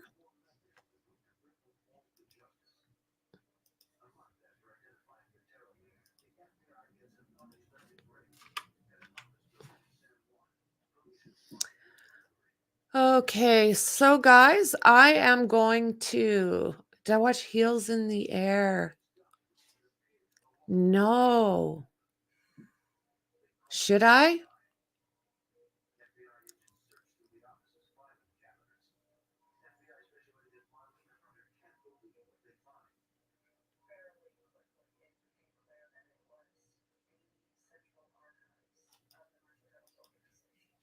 I know. It is wrong on so many levels. I mean, yeah.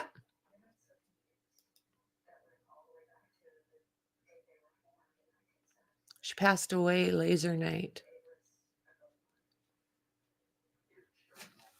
Who passed away?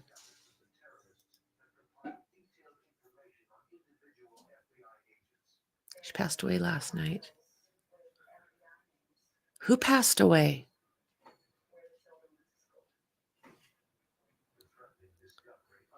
Heels? Did Heels pass away?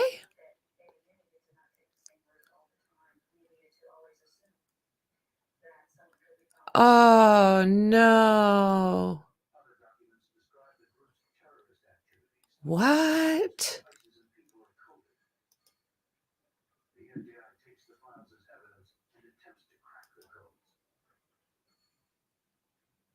Oh, I'm so sorry.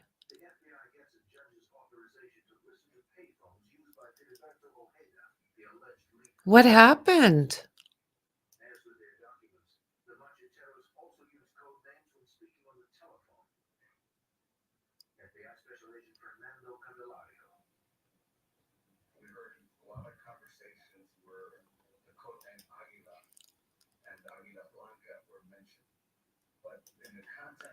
Oh, how sad is that? Do we know what happened, Mom?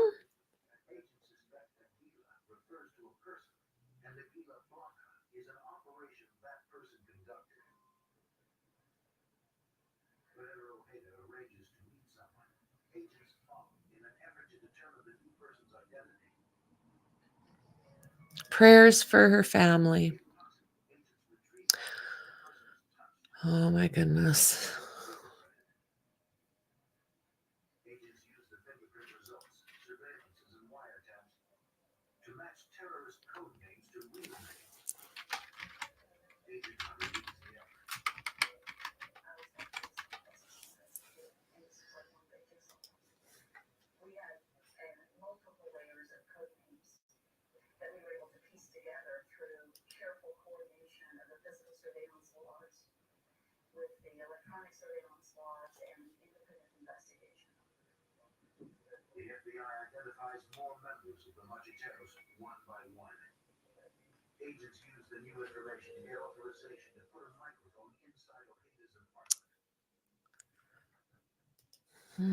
How sad.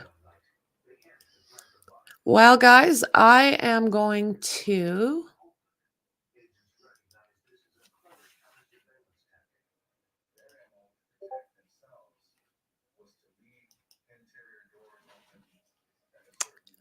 Oh, that is heartbreaking.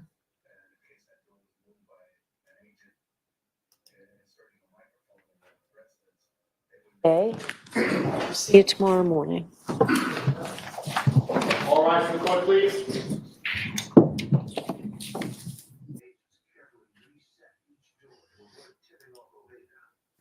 Okay, so that is that for today. We have up in about 20 minutes, we're going to get ready for Adam Montgomery and his sentencing. Hey there, He Karen is Reed, trial there. watchers. You know what a lot of the trials we cover. Let's see here. He is there, so he will be in court. And let's see how that goes. So, yeah, typical Bev. She did as she usually does, tries to screw the defense. That's what we dealt with this morning. So, with that said, guys, I will see you very, very shortly. Let's watch Adam Montgomery go down. Bye.